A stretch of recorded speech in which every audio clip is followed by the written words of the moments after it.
bà bông ôn côn khmui tặng óc nia chơi ti cờ rộp nát nhom sông tu tiê chia đồng bốn cứ nhom sông tu tiê nớ ria xây lục nẹt đại cao năm chút sầm rạp khai xây hát năm pi pon mà phay pram muôi lục nẹt đại cao nơi năm chútเลขสำนางរបស់លោកអ្នកនៅក្នុងខែសីហានេះគឺលេខ598ចឹងលោកអ្នកដែលកើតនៅឆ្នាំជូត comment ហើយនឹង share នៅវីដេអូនេះដាក់លេខ598លោកអ្នកនឹងទទួលបាននៅលៀបសំណាងពីព្រោះថាលេខដែលខ្ញុំបានដាក់ជូននេះគឺជាលេខសំណាងសម្រាប់អស់លោកអ្នកចំណែកឯពណ៌សំណាងគឺពណ៌ស្វាយបាទអ្នកដែលកើតនៅឆ្នាំជូតគឺជាឆ្នាំដំបូងគេហើយក៏បានដឹងអំពីរាសីមុនគេដែរលោកអ្នកដែលកើតឆ្នាំជូតកាលពីខែ6ខែ7កន្លងទៅគឺយើងជួបនៅបញ្ហាច្រើនយើងជួបនៅឧបសគ្គច្រើនយើងជួបនៅរឿងរ៉ាវជាច្រើនដែលពេលខ្លះយើងសឹងតែមិនមានកម្លាំងចិត្តដើម្បីរស់បន្តដល់ខែ8នេះជួបឧបសគ្គច្រើនមែនទែនប៉ុន្តែរឿងទាំងអស់នេះវាគ្រាន់តែជារឿងអតីតកាលទេវាបានកន្លងផុតទៅហើយប៉ុន្តែអ្វីដែលយើងត្រូវប្រឈមមុខបន្តទៅទៀតគឺនៅក្នុងខែសីហាខែ8នេះដូច្នេះអ្នកដែលកើតឆ្នាំជូតទាំងអស់យើងដឹងស្រាប់ហើយថា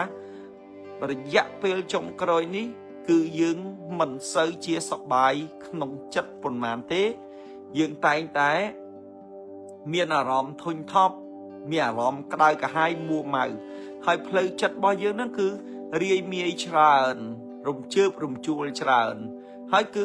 គេហៅថាអារម្មណ៍រាល់ថ្ងៃហ្នឹងអ្នកដែលកើតឆ្នាំជូតហ្នឹងគឺវាបានដូចជាទឹកមកនៅពេញថ្ងៃទី1អញ្ចឹងពីមុនយើងនៅអីសុកស្រែទេឥឡូវនេះយើងឡើងមកនៅទីក្រុងថ្ងៃទី1មិនដឹងកោះមិនដឹងត្រោយនៅណាទេ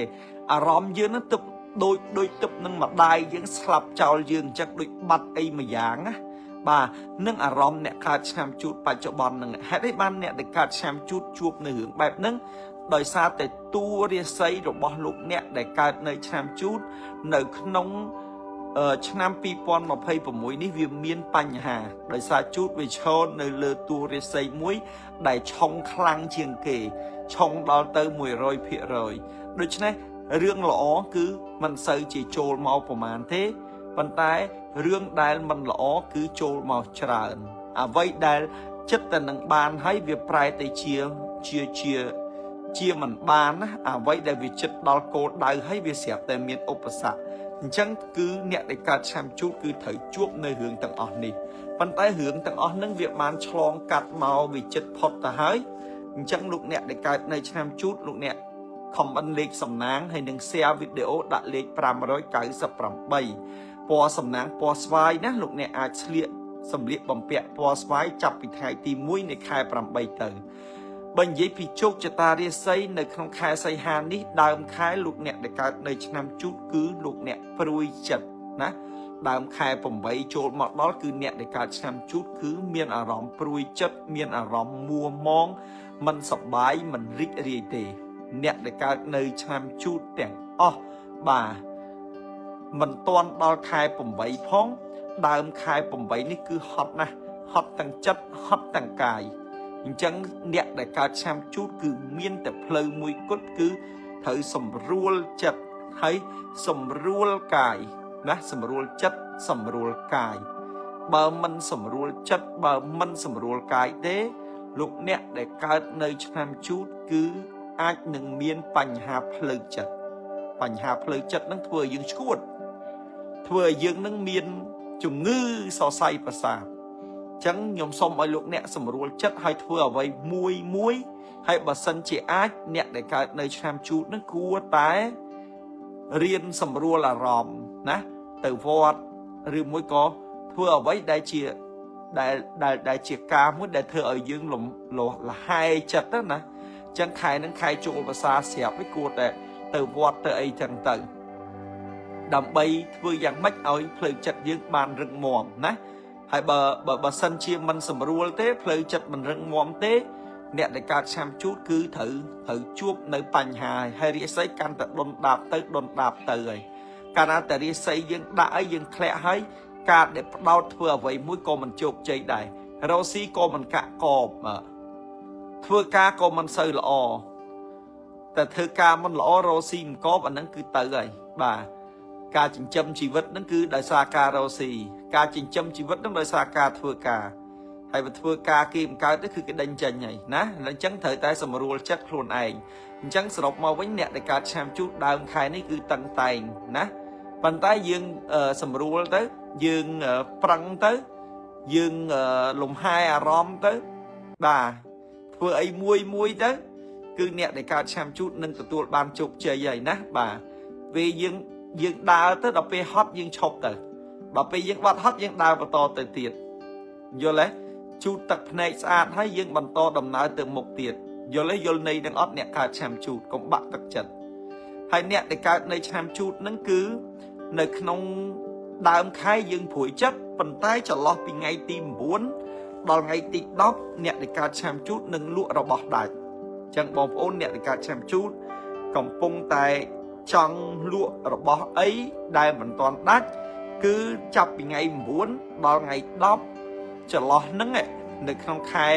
8ខែសីហានេះអ្នកដែលកើតឆ្នាំជូតគឺអាចនឹងលក់របស់ដាច់ហើយបងប្អូនសួរខ្ញុំថារបស់អីដែលត្រូវលក់ដាច់គឺខ្ញុំក៏មិនបានដឹងដែរគ្រាន់តែដឹងថាលោកអ្នកនឹងលក់របស់ដាច់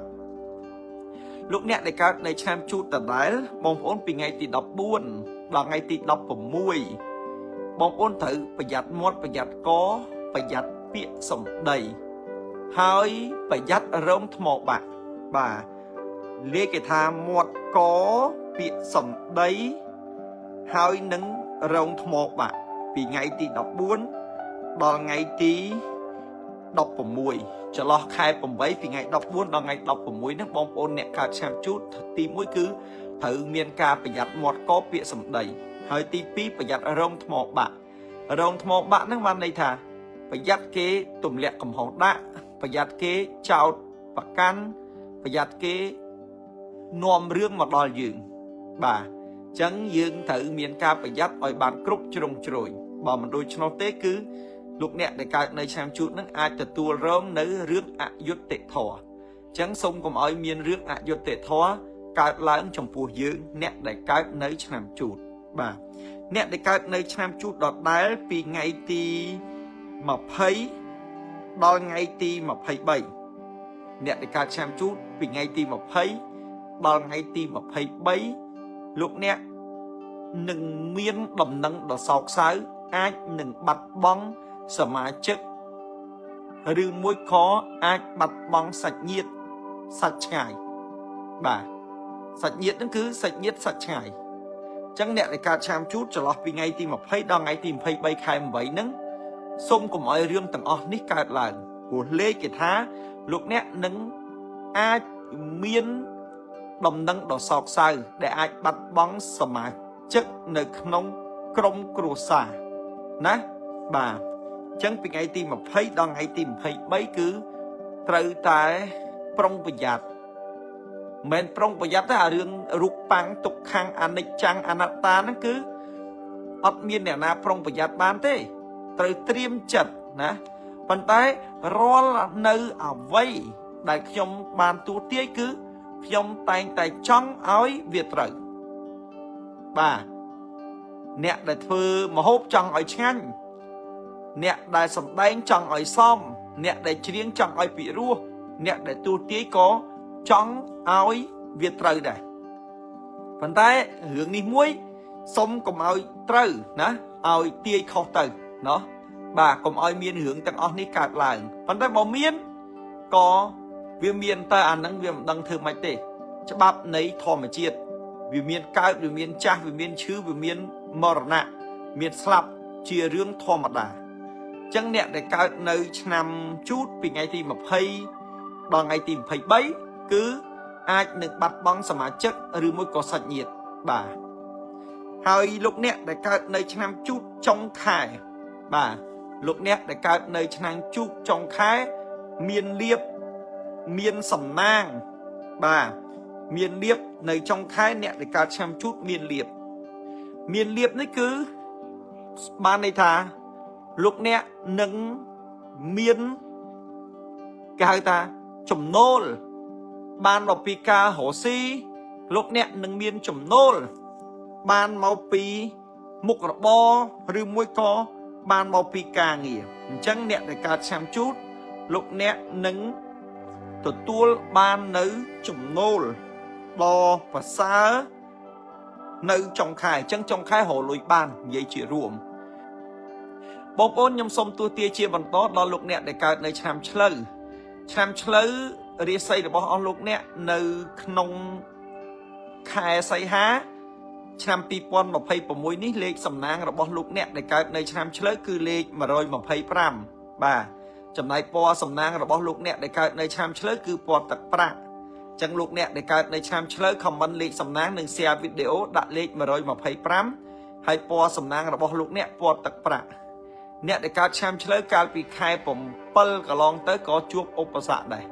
มันតន់ល្អប្រសើរទេដោយសារតែខែ7ហ្នឹងគឺជាខែមួយដែលអ្នកកើតឆ្នាំឆ្លូវហ្នឹងត្រូវជួបនៅដុកបុលបានថាបញ្ហាត្រួតដោយសារតែខែ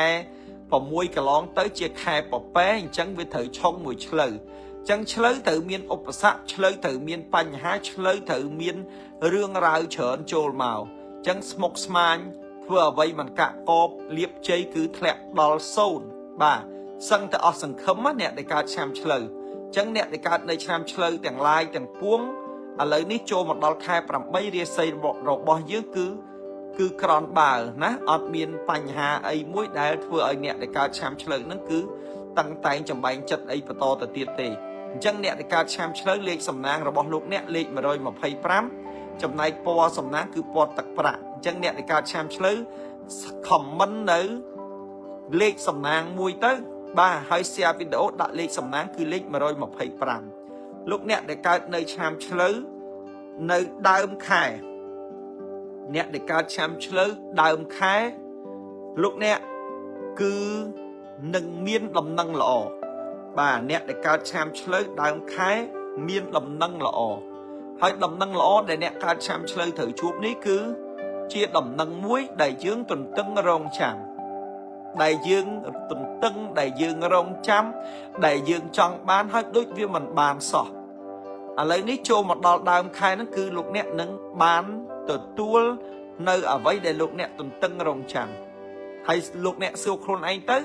ថាតើលោកអ្នករាល់ថ្ងៃនេះកំពុងតែទន្ទឹងរង់ចាំអ្វីហើយលោកអ្នកនឹងបាននៅអ្វីដែលលោកអ្នកចង់បាននៅដើមខែសីហាបាទអញ្ចឹងលោកអ្នកក៏ត្រៀមខ្លួនទទួលយកទៅ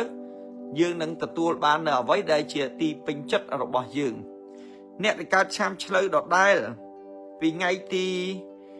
8ដល់ថ្ងៃទី10លោកអ្នកប្រយ័ត្នសុខភាពបាទពីថ្ងៃទី8ដល់ថ្ងៃទី10អ្នកដែលកើតឆ្នាំឆ្លូវគឺប្រយ័ត្នបញ្ហាសុខភាពរបស់លោកអ្នកអាចចុះទ្រុឌទ្រោមសុខភាពរបស់លោកអ្នកអាចកាច់បំបាក់លោកអ្នកបានប្រសិនបើលោកអ្នកមិនប្រយ័ត្នប្រយែង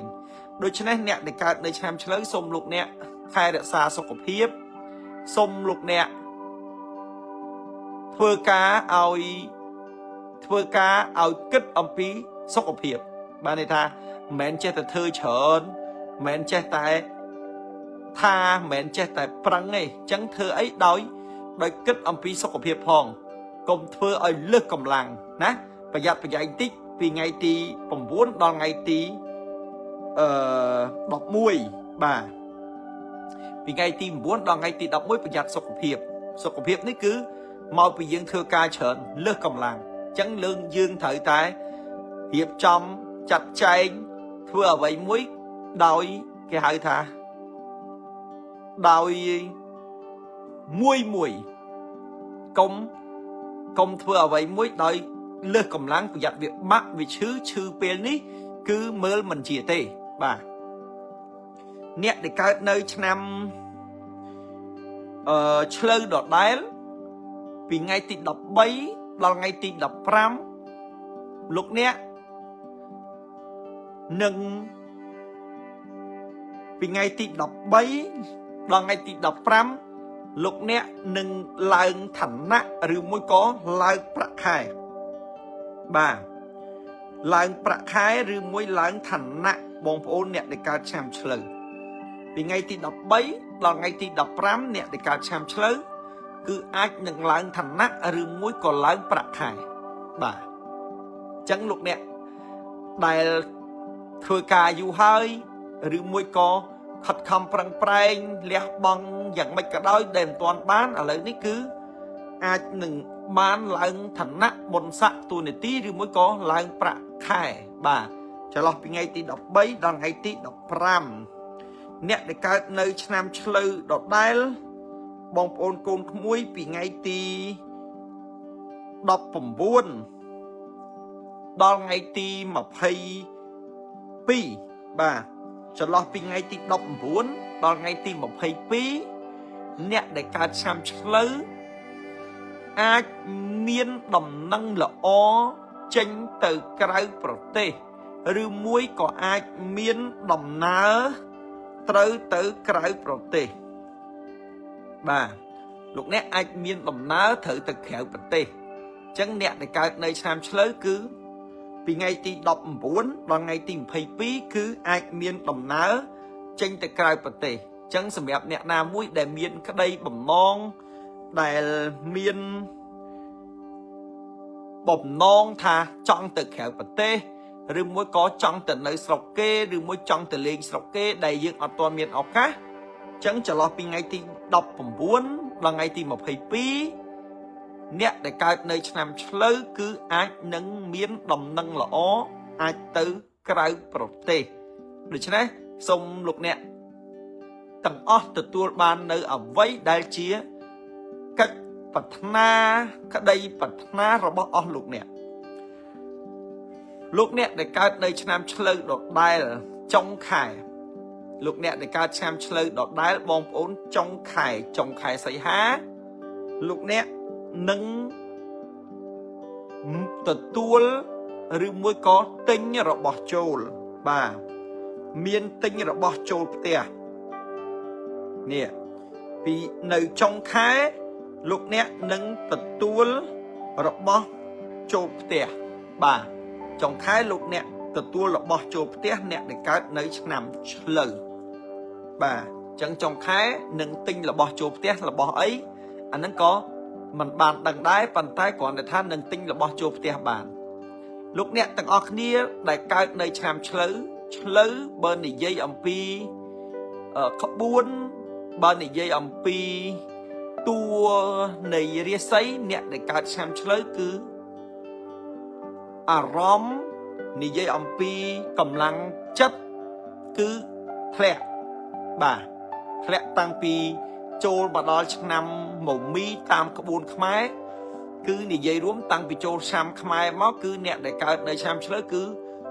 មានអារម្មណ៍ខ្វះខាតខ្វះកម្លាំងចិត្តធ្វើអ្វីមិនសូវបានកាក់កបណាក្តីសង្ឃឹមនឹងវាសឹងតែរលាយអត់ដែលទទួលបាននៅអ្វីដែលជាទីពេញចិត្តទេអញ្ចឹងអ្នកដែលកើតនៅឆ្នាំឆ្លូវទាំងអស់ហ្នឹងគឺមានវិបត្តិច្រើនហើយតទៅមុខទៅអ្នកដែលកើតឆ្នាំឆ្លូវហ្នឹងក៏អាចមាននៅវិបត្តិបន្តទៅទៀតព្រោះបច្ចុប្បន្នហ្នឹងអ្នកដែលកើតឆ្នាំឆ្លូវហ្នឹងគឺតាំងតែងទៅហើយបើនិយាយពីខែ8ហ្នឹងគឺគេហៅថាខែមាសបាទព្រោះវោកធាតុមាសណាក្បួនចិនអញ្ចឹងមាសនេះគឺមកជាមួយភ្លើងអញ្ចឹងអ្នកដែលកើតឆ្នាំឆ្លូវគឺក្តៅក្រហាយគឺអត់សប្បាយចិត្តអត់រីករាយហើយធ្វើឲ្យធ្លាក់ត្មងដើរដួលព្រុសអញលែងងើបហ្មងខ្ជិលងើបវាអស់កម្លាំងចិត្តនៅក្នុងការតស៊ូទៅទៀតព្រោះថាសភាវៈអាក្រក់វាចូលមកអញ្ចឹងធ្វើឲ្យយើងនឹងវារៀងអាប់អួរវាធ្វើឲ្យយើងនឹងអាក់ខានណាឡានធ្លាប់តែជីឆេះវាដេលែងឆេះការងារធ្លាប់តែល្អវាទៅជាលែងល្អអីអញ្ចឹងទៅខ្ញុំសូមបន្តខ្ញុំសូមទួសទាយដល់លោកអ្នកដែលកើតនៅឆ្នាំខាលលោកអ្នកដែលកើតឆ្នាំខាលរាសីនៅក្នុងខែសីហាខែ8លោកអ្នកមានលេខសំណាងគឺលេខ612ពណ៌សំណាងគឺពណ៌ពងមាន់បងប្អូនណាបាទចឹងអ្នកដែលកើតឆ្នាំខាលលោកអ្នកខមមិនលេខសំណាងគឺលេខ612ពណ៌សំណាងគឺពណ៌ពងមាន់រាសីរបស់លោកអ្នកនៅក្នុងខែ8ខ្ញុំនឹងបកស្រាយលម្អិតប៉ុន្តែខ្ញុំសូមលើកយកពីខែចាស់ខ ខែចាស់ហ្នឹងគឺខែ6ខែ7អ្នកដែលកើតនៅឆ្នាំខាលហ្នឹងគឺតឹងតែងហើយក៏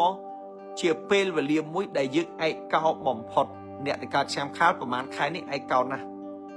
បងប្អូនកុំយល់ចិត្តគ្រួសារកុំយល់ចិត្តញាតិសន្តានកុំយល់ចិត្តខ្លួនឯងក៏មិនយល់ចិត្តខ្លួនឯងអ្នកដែលកើតឆ្នាំខាលហ្នឹងគឺជួបទុកទោមនិញយ៉ាងច្រើនមែនតែនបាទម្នាក់អ្នកដែលកើតឆ្នាំខាលគឺសឹងតែថាអស់សង្ឃឹមហើយរត់ចោលសមរភូមិមិនថារត់ចោលស្រុកថាជីវិតនេះវាលែងមានន័យហើយវាមានសេចក្តីឈឺចាប់បងប្អូនថាជីវិតអញហេតុអីបានអញលះបង់ដើម្បីគេហេតុអីបានអញជួយគេហេតុអីបានអញខំប្រឹងចង់ដាច់ខ្យល់ហើយហេតុអីបាននៅតែគេមើលមិនឃើញអញ្ចឹងជីវិតអ្នកកើតឆ្នាំខាលគឺយើងលះបង់ដើម្បីគេយ៉ាងអណែកអាណន់ប៉ុន្តែដល់ពេលលទ្ធផលដែលយើងត្រូវការលំបាកយើងពឹងអ្នកណាក៏អត់បានណាយើងមានក្តីឈឺចាប់បងប្អូន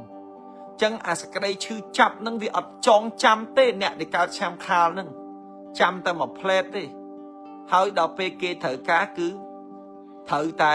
ប្រឡែងទៅទៀតដែរអញ្ចឹងអ្នកដែលកើតនៅឆ្នាំខាល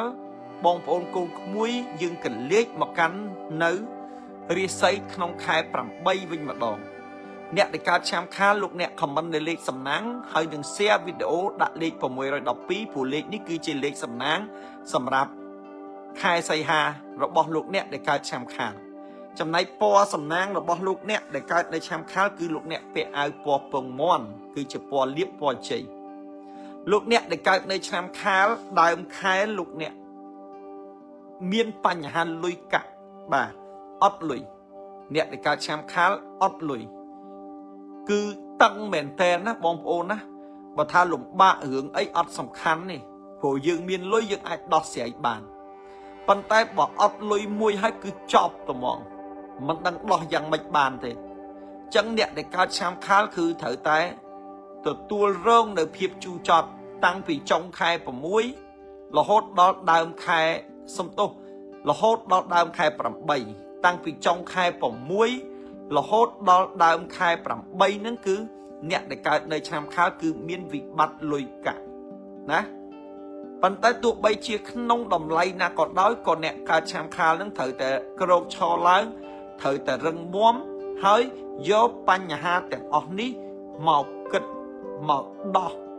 យកបញ្ហាទាំងអស់ហ្នឹងមកដោះជាជំហានព្រោះអ្នកកើតឆ្នាំខាលមួយចំនួនគឺជាប់បំណុលគឺថាជាពាក់លុយគេអញ្ចឹងដល់ពេលយើងអត់មានលុយយើងអត់មានអីសងគេអានឹងជាទុកហើយបើយើងគិតវេះអានឹងគឺយើងអត់អាចឆ្លងរួចទេយើងមិនមែនគិតមួយជីវិតទេអញ្ចឹងបានថាលេខគេថាឲ្យអ្នកកើតឆ្នាំខាលនឹងត្រូវតែប្រឈមមុខហើយដោះស្រាយនោះលោកអ្នកនឹងមិនមានបញ្ហាអ្វីកើតឡើងទេអ្នកដែលកើតនៅឆ្នាំខាលត្រូវដោះស្រាយត្រូវប្រឈមមុខណាបាទដើមខែអត់លុយតាំងតែងចំបែងចិត្តអញ្ចឹងសូមជូនពរដល់អ្នកដែលកើតនៅឆ្នាំខាលហ្នឹងគឺសូមឲ្យលោកអ្នកបានចម្រើនជោគជ័យហើយក៏រុងរឿងហើយក៏ឧត្តមឧត្តមអ្នកដែលកើតនៅឆ្នាំខាលដដែលបងប្អូនចន្លោះពីថ្ងៃទី6ដល់ថ្ងៃទី8គឺលោកអ្នកនឹងមានគេជួយបាទលោកអ្នកនឹងមានគេជួយឬមួយលោកអ្នកមានជំនួយបាទពីថ្ងៃទី6ដល់ថ្ងៃទី8លោកអ្នកនឹងមានគេជួយព្រោះជើងលេខគេថានឹងមានទេវតាចុះមកប្រោះព្រំធ្វើឲ្យគ្រោះคล้ายទៅជាលៀបអញ្ចឹងអ្នកដែលកើតនៅឆ្នាំខាលចន្លោះពីថ្ងៃទី6ដល់ថ្ងៃទី8គ្រោះទៅជាលៀបរឿងអាក្រក់ទៅជាល្អរឿងអត់លុយទៅជាមានលុយអញ្ចឹងអ្នកដែលកើតនៅឆ្នាំខាលចន្លោះពីថ្ងៃទី6ដល់ថ្ងៃទី8ហ្នឹងគ្រោះคล้ายទៅជាលៀបហើយបាទព្រោះត្រូវចងចាំថាពូជប្រធានវង្ស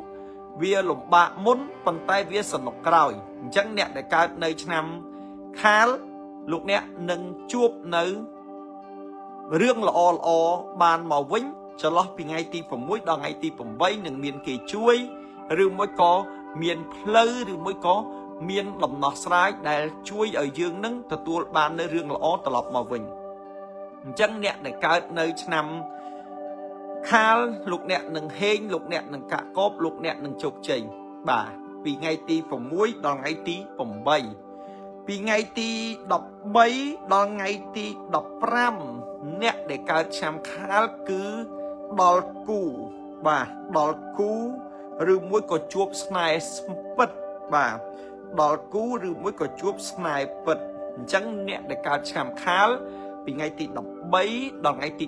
15លោកអ្នកដែលមិនទាន់ដល់គូលោកអ្នកដែលមិនទាន់មានស្នេហាស្មោះត្រង់លោកអ្នកនឹងដល់គូហើយលោកអ្នកនឹងជួបស្នេហ៍ពិតហើយអញ្ចឹងលោកអ្នកក៏ចាំមើលថាតើចន្លោះពីថ្ងៃទី13ដល់ថ្ងៃទី15ហ្នឹងតើយើងនឹងទទួលបានស្នេហ៍ពិតមកពីទិសខាងណាបាទសូមឲ្យលោកអ្នកណាដែលមិនទាន់មានគ្រួសារមិនទាន់មានគូឲ្យដល់គូទៅហើយសូមឲ្យលោកអ្នកណាដែលមិនទាន់ជួបស្នេហ៍ពិតឲ្យជួបស្នេហ៍ពិតដោយក្តីបំណងដែលលោកអ្នកពងប្រាថ្នាទៅអញ្ចឹងលោកអ្នកនឹងជួបស្នេហ៍ពិតលោកអ្នកនឹងជួបគូជីវិតនៅក្នុងពេលដ៏ខ្លីនេះសូមអបអរសាទរសូមឲ្យលោកអ្នកនឹងមានសំណាងលោកអ្នកដែលកើតនៅឆ្នាំខាលដដែលពីថ្ងៃទី19ដល់ថ្ងៃទី22លោកអ្នកដែលកើតនៅឆ្នាំខាលសូមលោកអ្នកតមាត់តមកតមសម្ដីបាទតមាត់តមកតមសម្ដីនេះលោកអ្នកដែលកើតនៅឆ្នាំខាលគឺពីថ្ងៃទី19ដល់ថ្ងៃទី22ត្រូវតែតមសម្ដីពីព្រោះជើងលេខគេថាចំត្រីកំភ្លៀងងាប់ដោយសារមាត់ត្រីកំភ្លៀងងាប់ដោយសារមាត់បើអញ្ចឹងអ្នកដែលកើតនៅឆ្នាំខាលត្រូវតែប្រយ័ត្នមាត់កពាក្យសម្ដីស្ដាប់ឲ្យច្រើននិយាយឲ្យតិចមុនគិតមុនគូត្រូវគិត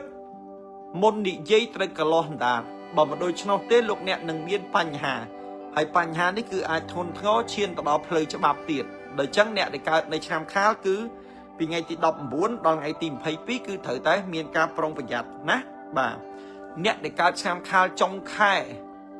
លោកអ្នកនឹងត្រូវមានគេស្ដីបន្ទោសមានគេស្ដីបន្ទោសឬមួយក៏មានគេលៀបពណ៌បាទមានគេលៀបពណ៌អញ្ចឹងអ្នកដែលកើតឆ្នាំខាលពីថ្ងៃទីចុងខែហ្នឹងគឺអាចមានគេស្ដីបន្ទោសអាចមានគេលៀបពណ៌វិធីដ៏ល្អត្រឹមត្រូវបំផុតមិនត្រូវយកកំហឹងទៅតទល់ជាមួយនឹងរឿងដែលកើតឡើងនោះទេគឺត្រូវមានការអត់ធ្មត់ហើយខន្តីប្រើយុទ្ធសាស្ត្រមិនតបបន្តមិនឆ្លងមិនឆ្លើយចឹងសូមបន្តដល់លោកអ្នកដែលកើតនៅឆ្នាំថោះបងប្អូនអ្នកដែលកើតនៅឆ្នាំថោះលេខសំណាងក្នុងខែ8គឺលេខ927ចំណែកពណ៌សំណាងគឺពណ៌បៃតងអ្នកដែលកើតនៅឆ្នាំថោះលោកអ្នកខមមិននៅលេខសំណាងទៅបងប្អូនគឺលេខ927ចំណែកឯពណ៌សំណាងរបស់បងប្អូនគឺពណ៌បៃតងដើមខែលោកអ្នកដែលកើតនៅឆ្នាំថោះខ្ញុំនឹងទូទាយជូនលោកអ្នកដែលកើតនៅឆ្នាំថោះរយៈពេលខែ5 6 7 3ខែចុងក្រោយនេះអ្នកដែលកើតឆ្នាំថោះគឺអត់សូវជារលូនទេអត់សូវល្អទេគឺស្មុគស្មាញច្រើនការងារច្រើនលុយអត់មានរឿងចូលមកច្រើនរឿងល្អអត់មានតែរឿងអាក្រក់អ្នកដែលនៅជុំវិញខ្លួនទាំងអស់សុទ្ធតែមនុស្សចាំមើលពេចមើលឃើញកំហុសរបស់យើងសុទ្ធតែជាមនុស្សអត់ចិត្តដែលធ្វើបាបយើងដែលជិះជាន់យើងដែលនាំឲ្យយើងមានទុក្ខដែលធ្វើឲ្យយើងមានបញ្ហាដូច្នេះអ្នកដែលកើតនៅឆ្នាំថោះបងប្អូនកូនក្មួយនៅក្នុងខែ8នេះវាមិនសូវជាអាក្រក់ដូចនៅក្នុងខែ7ទេអញ្ចឹងអ្នកដែលកើតនៅឆ្នាំថោះដើមខែលោកអ្នកមានកាដូបាទលោកអ្នកដែលកើតនៅឆ្នាំថោះដើមខែមានកាដូមានអំណោយណាអញ្ចឹងលោកអ្នកដែលកើតឆ្នាំថោះដើមខែលោកអ្នកនឹងមានអំណោយហើយសួរថាអំណោយនេះជាអំណោយអ្វីជើងលេខគេថាអំណោយពីអ្នកដែលយើងស្រឡាញ់អំណោយពីអ្នកដែលជាទីស្រឡាញ់អញ្ចឹងលោកអ្នកអាចបានកាដូពីប្តីអាចបានកាដូពីឪពុកម្ដាយឬមួយក៏អាចបានកាដូពីក្រុមការងារឬមួយក៏បានកូនជូនលុយអីជាដើមបាទអញ្ចឹងដើមខែអ្នកដែលកើតឆ្នាំថោះគឺអាចនឹង miền cả đô miền ẩm nói phí nè để chị ti xả lạnh chẳng xôm ai ẩm nói để bà nâng xôm ai chị ti bình chất xôm ai ẩm nói chị ti cọp chật bà hay cho mà nhóm ăn miền nè chị ti xả lạnh vì na có miền nè chị ti xả lạnh đài nè hay bọn miền nè chị ti xả lạnh ấy cứ những ai ở si miền ban cả con hết chừng mở đây khuôn anh đài chẳng nè để cả nơi chắc nằm thó cứ lục nè nâng miền ẩm nói rư môi con miền cả đầu nè bà hai lúc nè đại cao đại chăm thọ đọt đáy bông ôn cũng mối bình ngày tìm bal đo ngày tìm buồn lúc nè đại cao chăm thọ cứ thở bình dắt bắt ở rộng bò bông ôn cũng mối nè bà lúc nè bắt rộng bò bình dắt bắt rộng bò trộp và chăm cái được không khai làm bay nó cứ bình ngày tìm bal đo tìm buồn nó cứ bình dắt ở bên tên bình dắt duyên chung điกับบบลอยตูรศัพท์เครื่องอลังการหรือไม่ก็ระบบถบสิ่งลูกเนี่ยเติมเมียนการปรองประหยัดปีไงตีผมเปิลดอลไงตีปรับบุญนะลูกเนี่ยเติมเมียนการปรองประหยัดติ๊กเนี่ยในการในช่างพอจังเบิกอัดดังอันนั้นบัดอันนั้นสลายฟันแต่บสันจะดังให้ยืนประหยัดแต่คือมันบาดเตะจะรอปีไงตีเปิลดอลไงตีบุญนะบอมโอนนะบ่าปีไงตีดอกบุญดอกไงตีดอกผมเปิลปีไงตีดอกบุญดอกไงตีดอกเปิลลูกเนี่ยได้เกิดในชามท้อลูกเนี่ยเมียนเกสองเลยบ่าลูกเนี่ยเมียนเกสองเลยเนี่ยปีไงตีดอกบุญดอกไงตีดอกเปิลเนี่ยได้เกิดชามท้อคือหนึ่งเมียนเกสองเลยให้ประสูติปีนาเกสองยอมดังได้กี่ทักเกเกนแน่นะเนี่ยได้จุ่มเปะลอยยืงคือเกนหนึ่งเมาซองลอยยืงหายจังเนี่ยได้การชามทอคือหนึ่งเมียนเกมมาสองลอยให้เนี่ยได้การชามทอดอดได้ปีไงตีมาเพย์ปีดองไงตีมาเพย์บุญลูกเนี่ยได้การในชามทอมันกัวเพื่อดำน้ำเพลย์ไงตีนะมันกัวเพื่อดำน้ำเพลย์ไงตีบองโอนการน่าจะเพื่อดำน้ำเพลย์ไงคือเนี่ยในการในชามท้องนั้นอาจជួบในปัญหาโดยเฉพาะบาสันเชียมันจำบักเต้บาสันเชียมันดำเริกาเอาไปยับนะเต้กูแต่ไงเพย์ปีเพย์ใบเพย์บุญนั่นกูแต่สงอมเตอหรือมวยก็เลยอย่างมันก็ได้อาจเลือกเปลี่ยนบ้างก็เลือกเตอปันตะบันเลือกมันบานเต้อันนั้นก็เตอแต่แกให้ท่าประหยัดประหยัดเอาครบจงจรวยให้ดาวเอาเมียนใบสได้เอาเมียนบุญจังเตอเมียนกาปรองประหยัดให้ก็อาจเราคลีเนี้ยนำใบดาวจิ๋วมวยจีเวียงยึดบากลานหรือบุญกระทัวดำตาเปลี่ยนยุบไอเต้วิอาจเมียนปัญหาบ่าจังเถอะแต่ประหยัดประหยัดติ๊กบยลอกลมตือนะไงในไงตีมาเพย์ปีดองไงตีมาเพย์บุญลูกเนี่ยได้การในชามทอดดอดได้จงแค่ลูกเนี่ยเตยไทยตัวสกปรกมันติ๊กลูกเนี่ยอาชื่อบ่าอาชื่อเนี่ยในการชามทอดชื่อนั่นคือเปียปอนจมูกจมือหามบ่าหามได้หามเชิงหรือมวยก็หามมันดังหามปูเองจังเตยหัวเล็กกี่บานจามอท้าปีไงตีจงแค่ผมใบนั่งเนี่ยในการในชามทอดนั่นคืออาหนึ่งหามได้หามเชิงหรือมวยก็อาจมีปัญหาเปียปอนจมูกกะหามบ่าจังสมเอาประหยัดประหยัดในสุขภาพจมูกชื่นกัดอย่างไรแต่งปวงลูกเนี่ยได้การในชามทอดอย่างไรแต่งปวงสมมีการปรองประหยัดเอาบานคลังบันติกในคลองคายปรำใบใบซาลูกเนี่ยได้การในชามทอดคือเทียนเชื้อให้ในคลองคายปรำใบคือเจ็ดคาย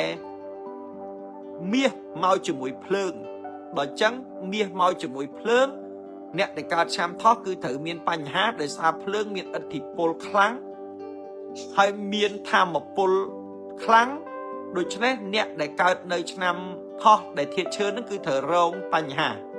โดยเฉพาะใบยืนในยัยตูเตอร์คืออาจหนึ่งเมียนเรื่องมันหล่อโจลเมาหรือมวยก็อาจเมียนสับเพียแวะมันหล่อโจลเมาจังเนี่ยในการในชามทอดนั่นคือถือแต่ประหยัดประหยัดเนี่ยในการชามทอดนั่นคือถือแต่มันไฟประหายเตะ លោកអ្នកនឹងមានអារម្មណ៍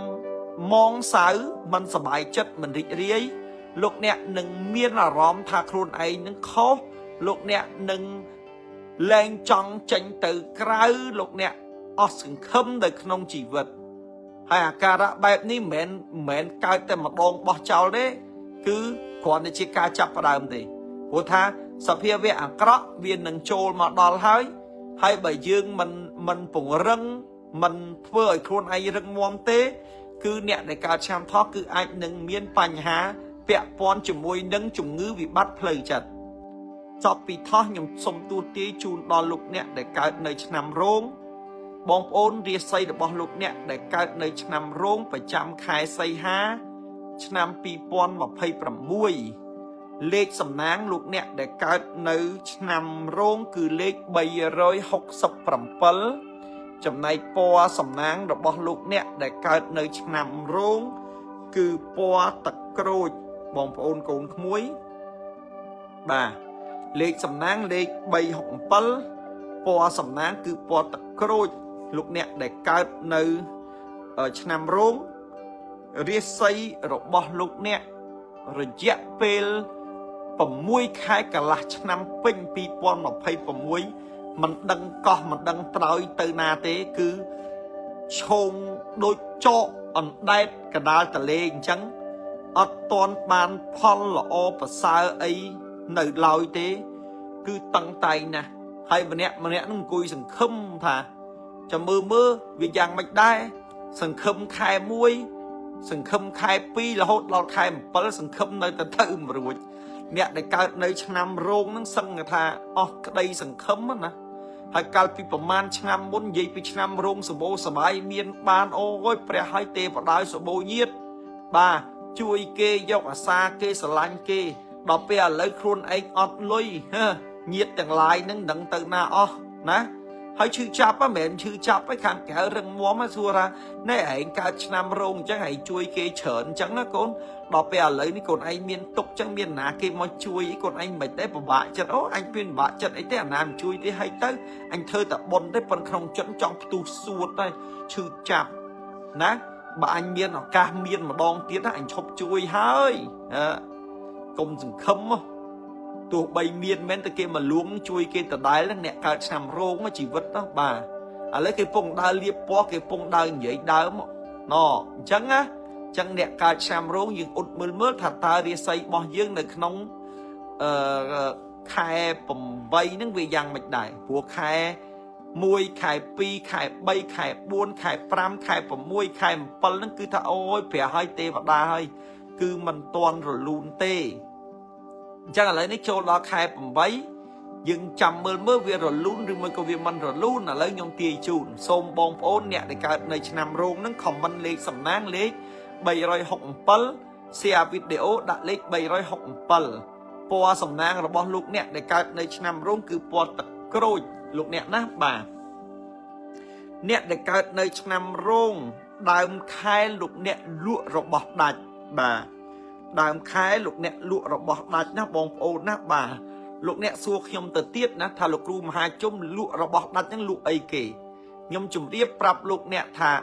លក់របស់ដាច់ហ្នឹងគឺលក់របស់ដែលលោកអ្នកកំពុងតែលក់ហេឆ្លើយដូចអត់ឆ្លើយហើយបើលក់របស់ដាច់ហ្នឹងមកថារបស់លោកអ្នកកំពុងតែលក់ស្អីគឺលោកអ្នកលក់របស់នឹងដាច់ហើយបាទហើយបើលោកអ្នកអត់លក់ទេលក់មិនដាច់អញ្ចឹងបានថាអ្នកដែលកើតឆ្នាំរោងដើមខែនឹងលក់របស់ដាច់ហើយបើថាលក់អីដាច់ខ្ញុំក៏មិនដឹងដែរប៉ុន្តែគ្រាន់តែថាជើងលេខគេថាយើងនឹងលក់របស់ដាច់អញ្ចឹងអ្នកដែលកើតឆ្នាំរោងដើមខែលក់របស់ដាច់ណាបងប្អូនកូនក្មួយ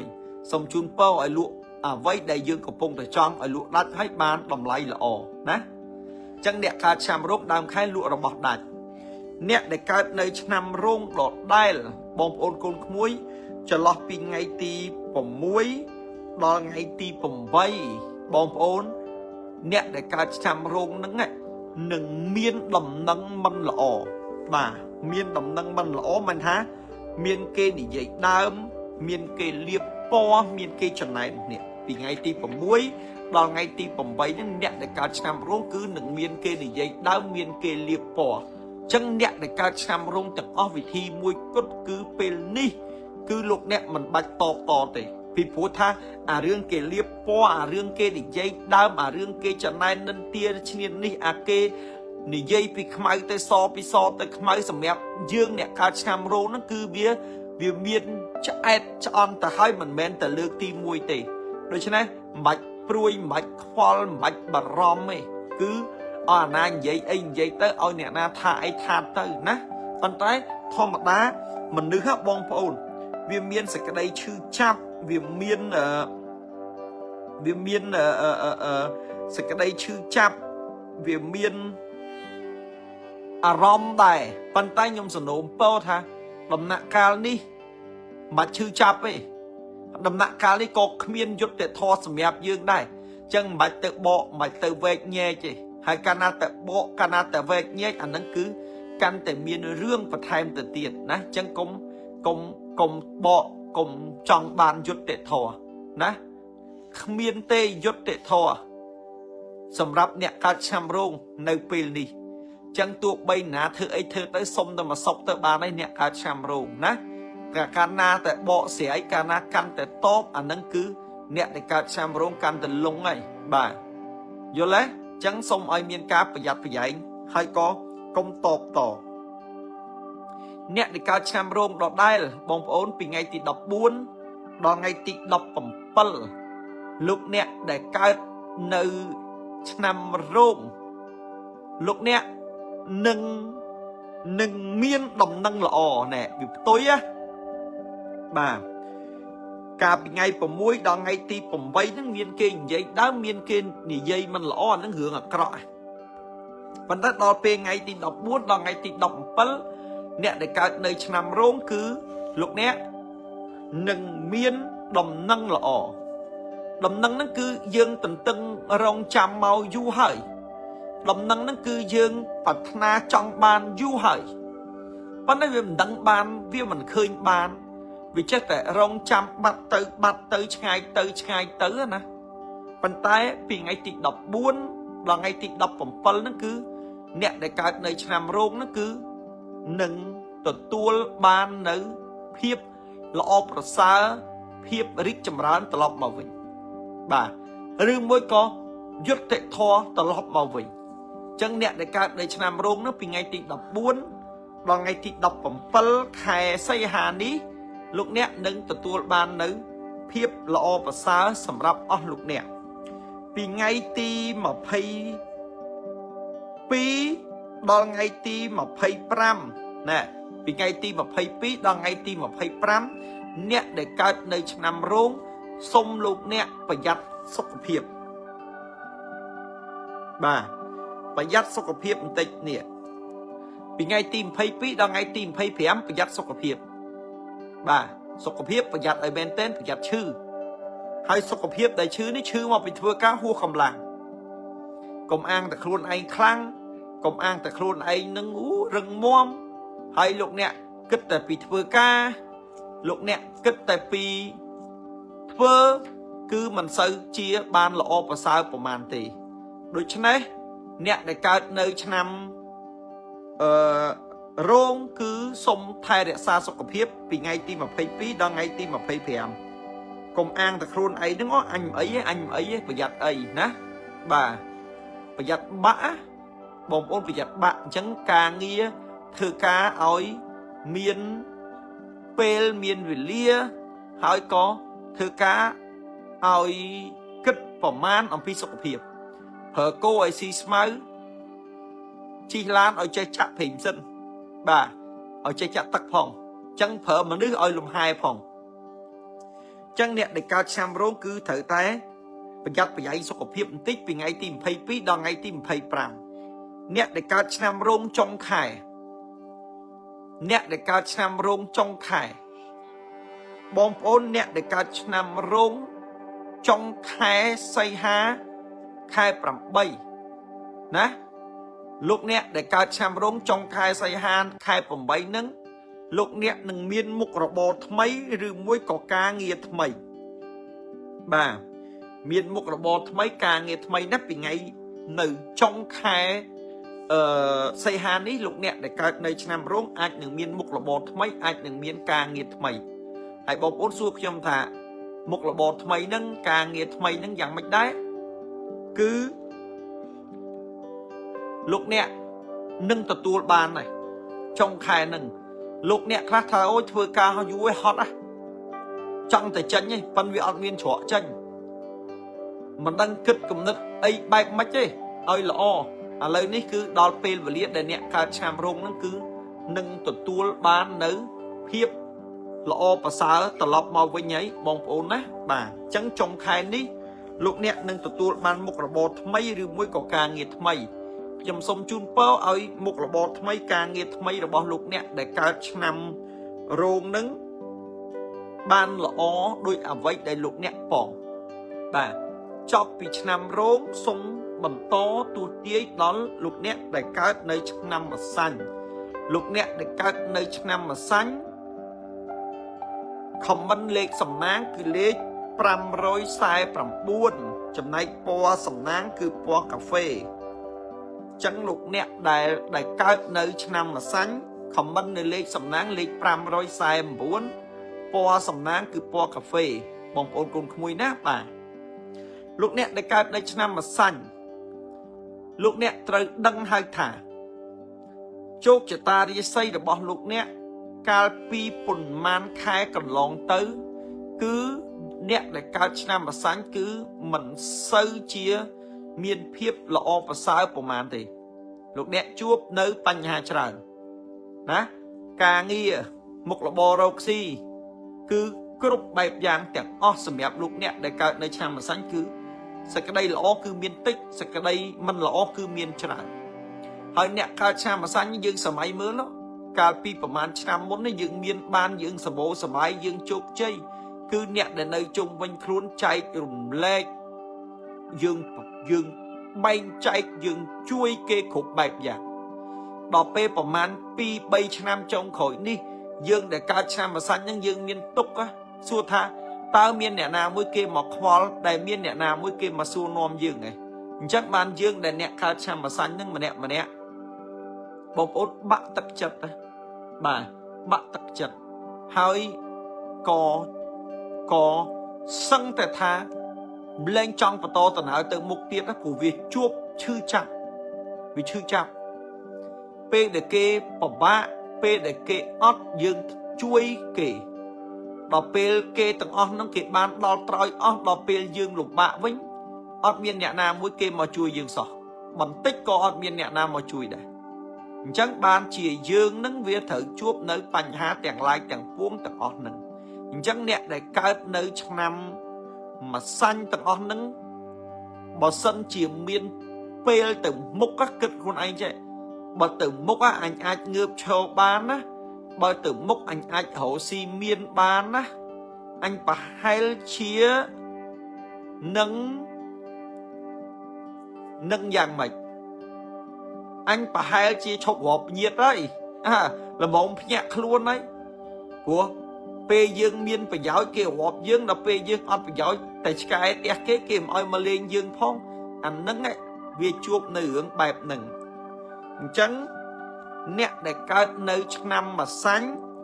លោកអ្នកចងចាំទៅថាមកជីវិតនេះគ្មានអ្នកណាមួយគេស្មោះជាមួយយើងទេណាហើយឥឡូវនេះម្នាក់អ្នកដែលកើតឆ្នាំម្សាញ់ហ្នឹងគឺពាក្យខ្មែរខ្ញុំសុំទោសខ្ញុំនិយាយឲ្យងាយស្ដាប់វាលេលើអស់ហើយម្នាក់នោះបាទអ្នកដែលកើតឆ្នាំម្សាញ់ម្នាក់លេលើអស់ហើយដើរសោចទេសោចនឹងមិនមែនសំបាយសោចចិត្តឈួតបាទអញ្ចឹងឥឡូវអ្នកដែលកើតឆ្នាំម្សាញ់យើងមកទូទាញនៅរាសីខែ7វិញខែ8វិញបាទខែសីហាអញ្ចឹងអ្នកដែលកើតនៅឆ្នាំម្សាញ់បងប្អូនខមមិនលេខសំណាងរបស់ខ្លួនគឺលេខ549ហើយចំណែកពណ៌សំណាងគឺពណ៌កាហ្វេលោកអ្នកដែលកើតនៅឆ្នាំម្សាញ់ដើមខែលោកអ្នកមានវិបត្តិសេដ្ឋកិច្ចអត់លុយបាទអត់លុយអត់ហ្នឹងមិនមែនទៅអត់ដើមខែហ្នឹងទេវាអត់យូរហើយប៉ុន្តែគ្រាន់តែនិយាយថានៅក្នុងខែ8ហ្នឹងវាអត់លុយទៅទៀតដើមខែហ្នឹងអញ្ចឹងអ្នកដែលកើតឆ្នាំម្សាញ់ដើមខែអត់លុយ lôi cả ấy nó cứ mình sâu chia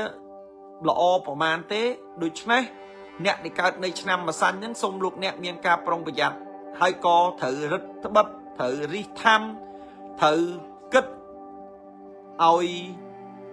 cướp vì bố tha cả ọt lôi nâng mẹn ọtแต่mà đòn nâng tới viên nơi ọt mà to từ tiết phủ đi xây những viêm toàn lõ và chân nè để cao chạm mà xanh những đam khai ọt lôi bà ọt lôi chân thử tay bây giờ tích ọt lôi nè bà ọt ấy ọt ban nè phần bỏ ọt lôi ở nâng của bạn tích ọt bài ọt tắc cái giờ lôi từ tình ban bởi chứ giờ lôi từ mưa chủng ngư ban phần ta đọc về ọt lôi hay ọt miền nè nà kì mò mưa dương tê ọt miền ấy từ đô bàn tê chẳng à được ọt lôi nó cứ thời tay bây giờ bẩm tịch phần tay đôi việc mai cái thà bụi và thân ở vũng á vì mình slap về lúc bạn muốn biết sẵn ốc khỏiวันนั้นบอกบ้านสนุกนั่งตอดดอลตีมจอบมองพนบางอย่างปีเรื่องวันกี่ไว้ใช่ดอจงขอยบ้านศกนั่งจอบตัวมองบ่า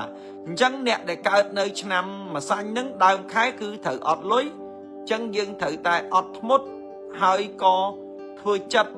ให้คอมปรังตื้อก็มอยอดลุยให้เด็กอดลุยเดียวต้องนั่งคอมผังหัวซีประตอตัวเตี้ยตื้อบ่าลูกเนี่ยได้เกิดในชนำmà xanh đợt đáy đàm khai ọt lối vì ngay tí bầm bấy đòn ngay tí đọc mũi miên cây chuối bà lúc nét để cao chân mà xanh vì ngay tí bầm bấy đòn ngay tí đọc mũi miên cây chuối mà ha kê nâng chuối dương kê nâng ốp thăm con trời dương kê nâng thưa dạng mách ở dương miên phơi đà quả lấy đi dương ọt phơi dương chi mà tôi dương ọt sang cả đá phơi ấy chân dương ọt miên ấy và to tận áo từ một tiệt tề chân miên kê mà chui dương kê mà này nòm dương kê mà chạ sang ở dương kê mà ở đằng hàm dương kê mà ở oxygen đo dương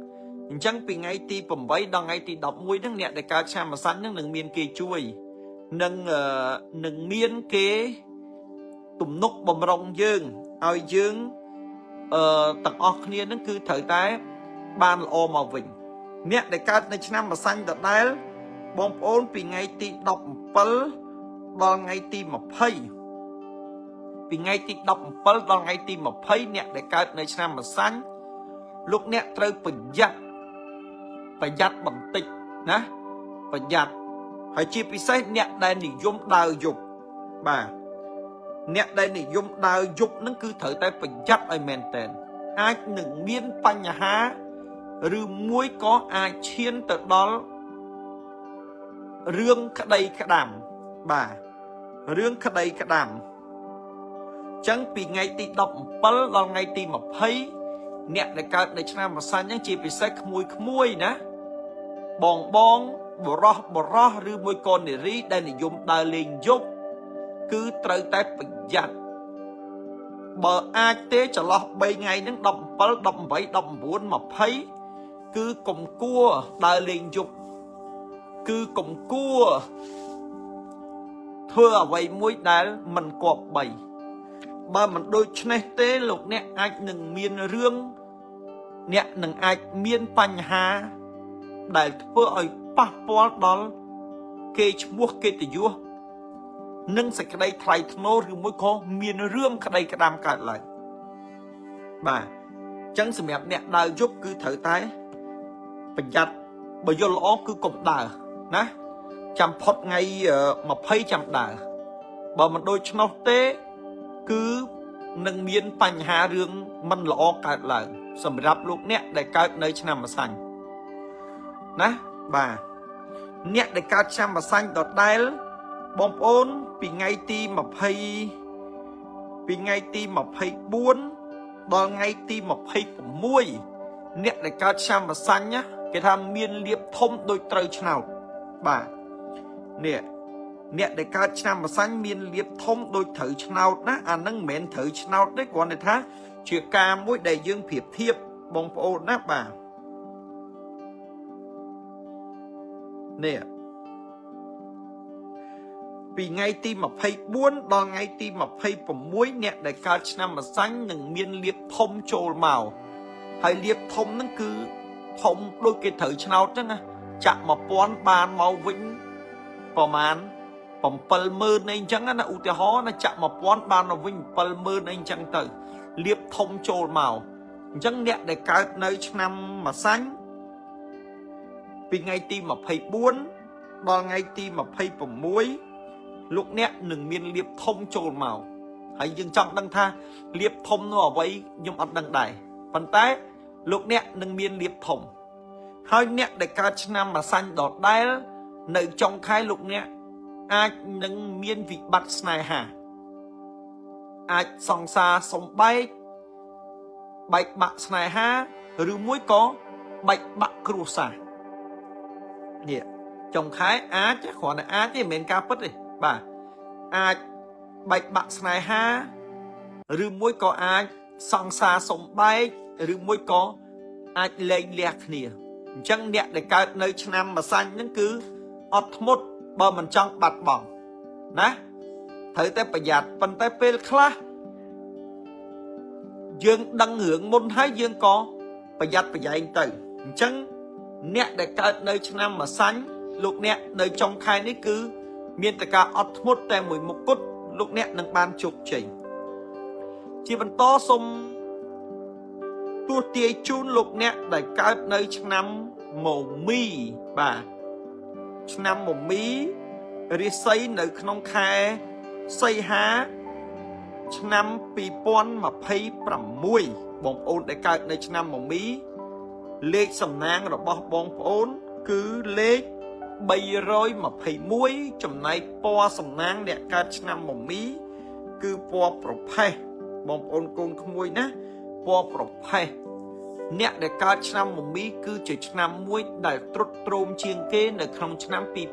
2026ដោយសារតែអ្នកដែលកើតឆ្នាំមមីយើងដឹងហើយថាឆ្នាំ2026នេះគឺជាឆ្នាំដែលជន់បាទមមីជន់ឆ្នាំជាងជន់ឆ្នាំគឺស្មើនឹងឆុងអញ្ចឹងនៅក្នុងឆ្នាំ2026នេះអ្នកដែលកើតឆ្នាំមមីយើងដឹងហើយថាជួបនៅបញ្ហាច្រើនជួបនៅឧបសគ្គច្រើនបាទផ្លូវចិត្តនឹងមិនរឹងមាំហើយអារម្មណ៍មិនល្អហើយជីវិតអ្នកកើតឆ្នាំមមីបងប្អូនត្រូវដឹងថាមួយជីវិតនេះគឺលះបង់ដើម្បីអ្នកដទៃច្រើនជាងខ្លួនឯងគេមានទុកគេមានបញ្ហាយើងមមីជួយគេកើតទុកក៏យើងជួយគេពេលខ្លះរឿងគេសោះក៏យើងយកមកដេកឈឺក្បាលដែរប៉ុន្តែដល់ពេលយើងមានទុកវិញអត់មានណាមកជួយយើងទេណែដំណាក់កាលឥឡូវហ្នឹងអ្នកដែលកើតឆ្នាំមមីកំពុងតែកើតទុកកំពុងតែពិបាកកំពុងតែវេទនាកំពុងតែតឹងតែងសម្លឹងមើលលិចកើតឆ្វេងស្ដាំអត់មានណាគេមកជួយទេអត់មានណាគេមកខ្វល់ទេបាទឈឺចុកចាប់ណាស់រាល់ថ្ងៃនេះឈឺចាប់ពេលដែលយើងមានទឹកតែកន្លះកែវទេបងប្អូនគេអត់យើងសុខចិត្តម្លែកឲ្យគេផឹកដល់ពេលគេបានទឹកនឹងផឹកឆ្អែតគេទៅដងទឹកបានមួយកណ្ដុង10លីត្រយើងអត់ទឹកផឹកយើងកាន់កែវទៅសុំគេអត់ឲ្យយើងទេណាអញ្ចឹងយើងឈឺចាប់ជីវិតអ្នកកើតឆ្នាំមមីគឺបងប្អូនស្មោះត្រង់ហើយលះបង់ដើម្បីអ្នកដទៃប៉ុន្តែអ្នកដទៃហាក់ដូចជាអយុត្តិធម៌ណាស់សម្រាប់អ្នកដែលកើតឆ្នាំមមីហើយអ្នកកើតឆ្នាំមមីមនុស្សមិនចេះញញទេជួយគេយកអាសាគេលះបង់ដើម្បីគេដល់ពេលយើងត្រូវការគេអត់លះបង់ហើយដល់ពេលលទ្ធផលចុងក្រោយគឺគេនៅតែធ្វើនៅតែខ្សែលើយើងដដែលហ្នឹងបាទជីវិតហ្នឹងវាអញ្ចឹងរហូតធ្វើអាក្រក់គេមិនកើតទេអញ្ចឹងបានថាចិត្តមិនដាច់ធ្វើស្ដាច់មិនបានទេហើយបើនៅតែជួយគេជុំវិញខ្លួនទៀតអ្នកកើតឆ្នាំមីមកជីវិតកុំស្គាល់ភាពមៀតនោះនៅតែក្រអញ្ចឹងបាទចាឥឡូវឃើញពងកើតទុកប៉ុន្តែសួរថាបានប្រយោជន៍អីទេចម្លើយឆ្លើយថាអត់អញ្ចឹងអ្នកដែលកើតឆ្នាំមមីបងប្អូនលេខសំណាងរបស់បងប្អូនគឺលេខ321ចំណែកពណ៌សំណាងគឺពណ៌ប្រផេះមមីដើមខែលោកអ្នកប្រយ័ត្នជំងឺបាទរាសីរបស់លោកអ្នកនៅក្នុងខែសីហាដើមខែលោកអ្នកប្រយ័ត្នជំងឺឈឺថ្កាត់អ្នកដែលកើតឆ្នាំមមីលោកអ្នកប្រយ័ត្នជំងឺណាបងប្អូនណាបាទចឹងជំងឺឈឺថ្កាត់ប្រយ័ត្នប្រយែងបន្តិចសម្រាប់លោកអ្នកដែលកើតនៅឆ្នាំមមីនេះចឹងថែរក្សាសុខភាពបន្តិចអ្នកដែលកើតឆ្នាំមមីបងប្អូនកូនក្មួយណាបាទកុំប្រឹងធ្វើការច្រើនពេកកុំគិតច្រើនពេកណា បណ្ដែតទៅតែវាត្រូវមានវាមិនមែនមកប្រឹងមួយខែនឹងមានទេបើមិនដូចឆ្នោះទេប្រយ័ត្នដួលណាដូចគោអញ្ចឹងកុំប្រើវាពេកប្រយ័ត្នវាដួលណាបាទអញ្ចឹងប្រយ័ត្នជំងឺបន្តិចជំងឺនេះគឺជំងឺមកពីបាក់កម្លាំងអញ្ចឹងអ្នកដែលកើតនៅឆ្នាំមមីនេះគឺថែរក្សាសុខភាពហើយក៏ខិតខំប្រឹងប្រែងគិតនៅរឿងវិជ្ជមានបើមិនដូចនេះទេដើមខែហ្នឹងគឺលោកអ្នកឈឺហើយអ្នកដែលកើតនៅឆ្នាំមមីដដែលបងប្អូនកូនក្មួយចន្លោះពីថ្ងៃទី8ដល់ថ្ងៃទី10បងប្អូនអ្នកដែលកើតនៅឆ្នាំមមីលក់របស់ដាច់បាទនេះឃើញមមីជោគជ័យខ្ញុំសប្បាយចិត្តណាដើមខែឈឺប៉ុន្តែពីថ្ងៃ8ដល់ថ្ងៃទី10លក់របស់ដាច់ហើយបងប្អូនសួរខ្ញុំទៀតថាលោកគ្រូមហាជុំឆ្នាំមមីនឹងលក់របស់អីដាច់ខ្ញុំសូមជម្រាបជូនថារបស់ដែលបងប្អូនលក់បាទមិនដឹងថាអ្នកកើតឆ្នាំមមីលក់អីផងហ្នឹងព្រោះជើងលេខគេគ្រាន់តែប្រាប់ថាអ្នកដែលកើតឆ្នាំមមីនឹងលក់របស់ដាច់ប៉ុន្តែខ្ញុំក៏អត់ដឹងថាគេលក់អីដាច់ដែរប៉ុន្តែគ្រាន់តែថាលក់របស់ដែលគេលក់ណាដែលគេចង់លក់នោះលក់យូរហើយវាមិនដាច់ឥឡូវវាមកដាច់នេះចន្លោះពីថ្ងៃទី8ដល់ថ្ងៃទី10ណាបាទអញ្ចឹងហើយមមីតដែលពីថ្ងៃទី16ដល់ថ្ងៃទី19លោកអ្នកនឹងបាត់បង់សាច់ញាតិប៉ុន្តែសាច់ឆ្ងាយណាលោកអ្នកនឹងបាត់បង់សាច់ញាតិប៉ុន្តែសាច់ឆ្ងាយឯងនឹងមានដំណឹងមរណភាពបាទលោកអ្នកនឹងមានដំណឹងមរណភាពអ្នកពីថ្ងៃទី16ដល់ថ្ងៃទី19អ្នកដែលកើតនៅឆ្នាំមមីនឹងអាចទទួលដំណឹងថានឹងមានសាច់ញាតិសាច់ឆ្ងាយណាមួយបាត់បង់ឬមួយក៏ទទួលមរណភាពហើយខ្ញុំបានជំរាបជូនឲ្យថារាល់អ្វីដែលលោកគ្រូមហាជុំទូទាយរាល់អ្វីដែលលោកគ្រូមហាជុំលើកឡើងហ្នឹងគឺអ្នកជំនាញចង់ឲ្យជើងព្រោះអ្នកសំដែងចង់ឲ្យសំដែងសមណាចុងភៅចង់ធ្វើម្ហូបឲ្យឆ្ងាញ់អ្នកផាត់ម្សៅចង់ឲ្យស្អាតអ្នកទាយចង់ឲ្យត្រូវប៉ុន្តែត្រង់ចំណុចនេះខ្ញុំមិនចង់ឲ្យត្រូវទេដោយសារមានអ្នកស្លាប់ចឹងអត់ឲ្យត្រូវទេឲ្យខុសទៅបោវាជាឆ្ងាយទៅកុំយកចិត្តទុកដាក់គ្រាន់តែថាជើងលេខគេប្រាប់មកថាយ៉ាងហ្នឹងប៉ុន្តែយើងក៏កុំយកចិត្តទុកដាក់អញ្ចឹងលោកអ្នកដែលកើតនៅឆ្នាំមមីពីថ្ងៃ16ដល់ថ្ងៃទី19អាចបាត់បង់សាច់ញាតិប៉ុន្តែយើងត្រៀមចិត្តទទួលទៅមិនដឹងថ្ងៃណាយើងមិនដឹងថ្ងៃណាគេអានឹងអនិច្ចាវាមិនទៀងណាអនត្តាអត់ទៀងទេបាទត្រៀមចិត្តទទួលយកហើយបើមិនគេអញបើមិនអញគេណាចឹងត្រៀមចឹងតន់នៅរស់ធ្វើបុណ្យនៅច្រើនទៅមានតែបុណ្យទេដែលបានយកទៅនោះហើយខំប្រឹងបន្សល់ទុកនៅទ្រព្យសម្បត្តិដើម្បីផ្ដល់ឲ្យកូនជំនាន់ក្រោយកុំអាងតែរូបប៉ាំងទុកខាងអនិច្ចំអនត្តាហ្នឹងសេចក្តីស្លាប់កើតចាស់ឈឺស្លាប់មិនទៀងវាមិនទៀងទៅទុកកូនចោលបានអេវីស៊ីណែអាហ្នឹងវាអញ្ចឹងយើងខំប្រឹងផងបាទអញ្ចឹងកុំឲ្យរឿងអស់នេះកើតឡើងហើយអ្នកដែលកើតនៅឆ្នាំមមីដដែលបងប្អូនពីថ្ងៃទី22សុំទោស23នេះពីថ្ងៃទី23ដល់ថ្ងៃទី25ពីថ្ងៃទី23ដល់ថ្ងៃទី25អ្នកដែលកើតនៅឆ្នាំមមីលោកអ្នកប្រយ័ត្នមាត់កពាក្យសម្ដីបាទមាត់កពាក្យសម្ដីណា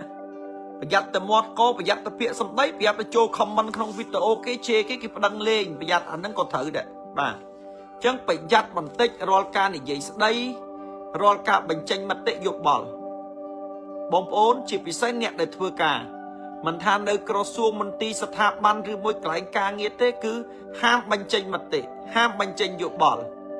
ព្រោះថាយើងចង់បញ្ចេញមតិយើងចង់បញ្ចេញយោបល់ប៉ុន្តែយើងត្រូវបានគេកត់ត្រាទុកយើងត្រូវបានគេកត់ត្រាទុកយើងត្រូវបានគេសម្ដៅហើយត្រូវខូចអនាគតបើសិនជាយើងមាត់កយើងគិតថាវាត្រូវបានអញមាត់ប៉ុន្តែការមាត់ករបស់យើងនឹងគឺវាមិនត្រូវទេវាអាចមានបញ្ហាដល់ខ្លួនដូច្នេះអ្នកដែលកើតនៅឆ្នាំមមីនេះគឺពីថ្ងៃទី23ដល់ថ្ងៃទី25សូមលោកអ្នកត្រូវតែប្រយ័ត្ន ពាក្យសម្ដីប្រយ័ត្នមាត់កណាបាទកុំបញ្ចេញមតិយោបល់អីទាំងអស់នៅស្ងៀមបើទៅប្រជុំគេទះដៃគេបើគេលើកដៃលើកគេហាមណាបាទ comment នៅក្នុង Facebook រឿងណារឿងទៅកុំចេះទៅសេប្រយ័ត្នមានរឿងអ្នកដែលកើតឆ្នាំមមីដើមខែអ្នកដែលកើតឆ្នាំមមីដើមខែលោកអ្នកត្រូវរង្វាន់ធំបាទអ្នកដែលកើតឆ្នាំមមីដើមខែត្រូវរង្វាន់ធំហើយបងប្អូនសួរខ្ញុំតើលោកគ្រូមហាជុំត្រូវរង្វាន់ធំនឹងត្រូវអីគេថាមិនដឹងអីដែរគឺអាចនឹងត្រូវរង្វាន់ធំឬមួយក៏មានលៀបមានសំណាងអាចត្រូវរង្វាន់ធំឬមួយក៏មានលៀបមានសំណាងចុងខែច្រឡំដើមខែសំទោសចុងខែត្រូវរង្វាន់ធំបើមិនត្រូវរង្វាន់ធំក៏យើងមានលៀបមានសំណាងប្រៀបបានដូចជាយើងត្រូវរង្វាន់អញ្ចឹងបាទយើងរកលុយបានច្រើនជាងមុនយើងសំណាងជាងមុនឬមួយក៏យើងនឹងទទួលបាននៅរឿងអ្វីដែលជារឿងមួយដែលយើងគិតថាវាពិសេសសម្រាប់យើងអញ្ចឹងអ្នកដែលកើតនៅឆ្នាំមមីនេះគឺលោកអ្នកនឹងល្អប្រសើរនឹងបានចម្រើនរុងរឿងហើយលោកអ្នកកុំភ្លេច comment លេខសំណាងរបស់លោកអ្នកគឺលេខ321ចំណែកពណ៌សំណាងរបស់យើងគឺលោកអ្នកពណ៌ប្រផេះលោកអ្នកដែលកើតនៅឆ្នាំមមែរាសីនៅក្នុងខែ8ខែសីហាលោកអ្នកដែលកើតឆ្នាំមមែលេខសំណាងរបស់បងប្អូនលេខ881ចំណែកពណ៌សំណាងគឺពណ៌ផ្កាឈូកបងប្អូនរាសីនៅក្នុងខែសីហាខែ8សូមបងប្អូនអ្នកកើតឆ្នាំមមែ comment លេខសំណាងគឺលេខ881ហើយពណ៌សំណាងរបស់បងប្អូនគឺពណ៌ផ្កាឈូកណាឆ្នាំមមែរាសីធ្លាក់ខ្លាំងចាំពីខែ5មកបាទខែ5ខែ6ខែ7គឺរាសីអ្នកកើតឆ្នាំមមែបងប្អូនតឹងតែងបាទតឹងតែងចំបែងចិត្តមិនសូវជាប្រសើរមិនសូវជាល្អប្រហែលទេរឿងដែលធ្លាប់តែល្អប្រែទៅជាអាក្រក់រឿងដែលធ្លាប់តែចូលវាទៅជាចេញអញ្ចឹងឧបសគ្គក៏មានបញ្ហាក៏កើតអញ្ចឹងអ្នកដែលកើតឆ្នាំមមែរាល់ថ្ងៃនេះគឺបាក់ទឹកចិត្តណាគ្រប់គ្នាអត់សុបាយចិត្តទេអត់រីករាយទេហើយចាំតែអត់ទេថ្ងៃណាទេបានអញដល់ជោគជ័យវិញថ្ងៃណាទេបានអញល្អវិញថ្ងៃណាទេបានអញចេះវិញចុះវិញគឺមានបញ្ហាអញ្ចឹងអ្នកដែលកើតនៅឆ្នាំមមែបងប្អូនគឺថាជីវិតនឹងកើតឡើងដើម្បីទៅជួយគេជីវិតនឹងកើតឡើងដើម្បីទៅលួងគេជីវិតនឹងកើតឡើងដើម្បីទៅត្រូវគេទេមកជីវិតនឹងបាទជួយគេយកអាសាគេគ្រប់បែបយ៉ាងហើយលទ្ធផលចុងក្រោយអាមមែនឹងខុសទៅទៀតជីវិតនឹងវាអញ្ចឹងណាពេលដែលគេដួលអញលើកពេលដែលគេអត់អញឲ្យគ្រប់យ៉ាងណាប៉ុន្តែដល់ពេលយើងកើតទុកអត់មានអ្នកណាមួយដែលនៅជុំវិញខ្លួននឹងគេមើលឃើញអំពីក្តីលះបង់របស់យើងទេអញ្ចឹងអ្នកដែលកើតឆ្នាំមមែរហងៃបាក់ទឹកចិត្តបើអាចត្រឡប់ពេលវេលាបានអញឈប់រាប់អាណាទាំងអស់អញនៅម្នាក់ឯងអញឈប់យកប្តីអញឈប់យកប្រពន្ធយកកូនអញសុខចិត្តនៅម្នាក់ឯងវាស្រួលជាងព្រោះអ្នកទាំងអស់គ្នានោះវាគ្មានយល់ចិត្តអីយើងទេពួកអស់នោះសិតប្រែតសិតនរកទាំងអស់ណែអញ្ចឹងណាបាទអញ្ចឹងជីវិតអ្នកកើតឆ្នាំមមែគឺបែបហ្នឹងឥឡូវមិនបាច់ខ្វល់ទេវាកើតឡើងទៅហើយសិតតែជាពាក់កម្មគ្នាពីជាតិមុននេះអញ្ចឹងយើងអ្នកកើតឆ្នាំមមែយើងកុំគិតអារឿងអត់ប្រយោជន៍ណាអាណារាប់យើងរាប់វិញអាណាមិនរាប់យើងកុំរាប់ឥឡូវយើងដល់ពេលដែលយើងត្រូវគិតអំពីរាសីរបស់យើងវិញអញ្ចឹងអ្នកដែលកើតឆ្នាំមមែរាសីនៅក្នុងខែ8គឺលេខសំណាងគឺលេខ881ពណ៌សំណាងពណ៌ផ្កាឈូកអ្នកដែលកើតនៅឆ្នាំមមែដើមខែលោកអ្នកថែរក្សាសុខភាពបន្តិចបាទលោកអ្នកថែរក្សាសុខភាពបន្តិចបើមិនអញ្ចឹងទេលោកអ្នកឈឺបាទដើមខែលោកអ្នកថែសុខភាពតិចបើមិនអញ្ចឹងទេលោកអ្នកឈឺគឺអាចអ្នកដែលកើតឆ្នាំមមែទាំងអស់គឺមានជំងឺមកពីការធ្វើការលើសកម្លាំងឬមួយក៏ការធ្វើការលើសអំពីសមត្ថភាពហើយលោកអ្នកបានសម្រាកមិនគ្រប់គ្រាន់បានហាត់ដេកមិនគ្រប់គ្រាន់អញ្ចឹងអ្នកដែលកើតឆ្នាំមមែមួយរយៈចុងក្រោយនេះបងប្អូនគឺដេកអត់គ្រប់គ្រាន់ទេមួម៉ងច្រើនសៅម៉ងច្រើនហើយគិតច្រើនអញ្ចឹងត្រូវតែប្រយ័ត្នបញ្ហាសុខភាពប្រយ័ត្នឈឺហើយឈឺហ្នឹងគឺឈឺអីឈឺ ពៈពាន់ជាមួយនឹងកាពះជំងឺកាពះបងប្អូនបើមានភើបើមានអីនឹងប្រញាប់ទៅពេទ្យណាអត់អាចទុកបានទេអញ្ចឹងថែរក្សាសុខភាពបន្តិចអ្នកដែលកើតឆ្នាំពពែនៅដើមខែ8គឺបញ្ហាកាពះពោះវៀនណាសម្រាប់ឲ្យបានគ្រប់គ្រាន់ទៅហើយកុំគិតរឿងអីច្រើនពេកណា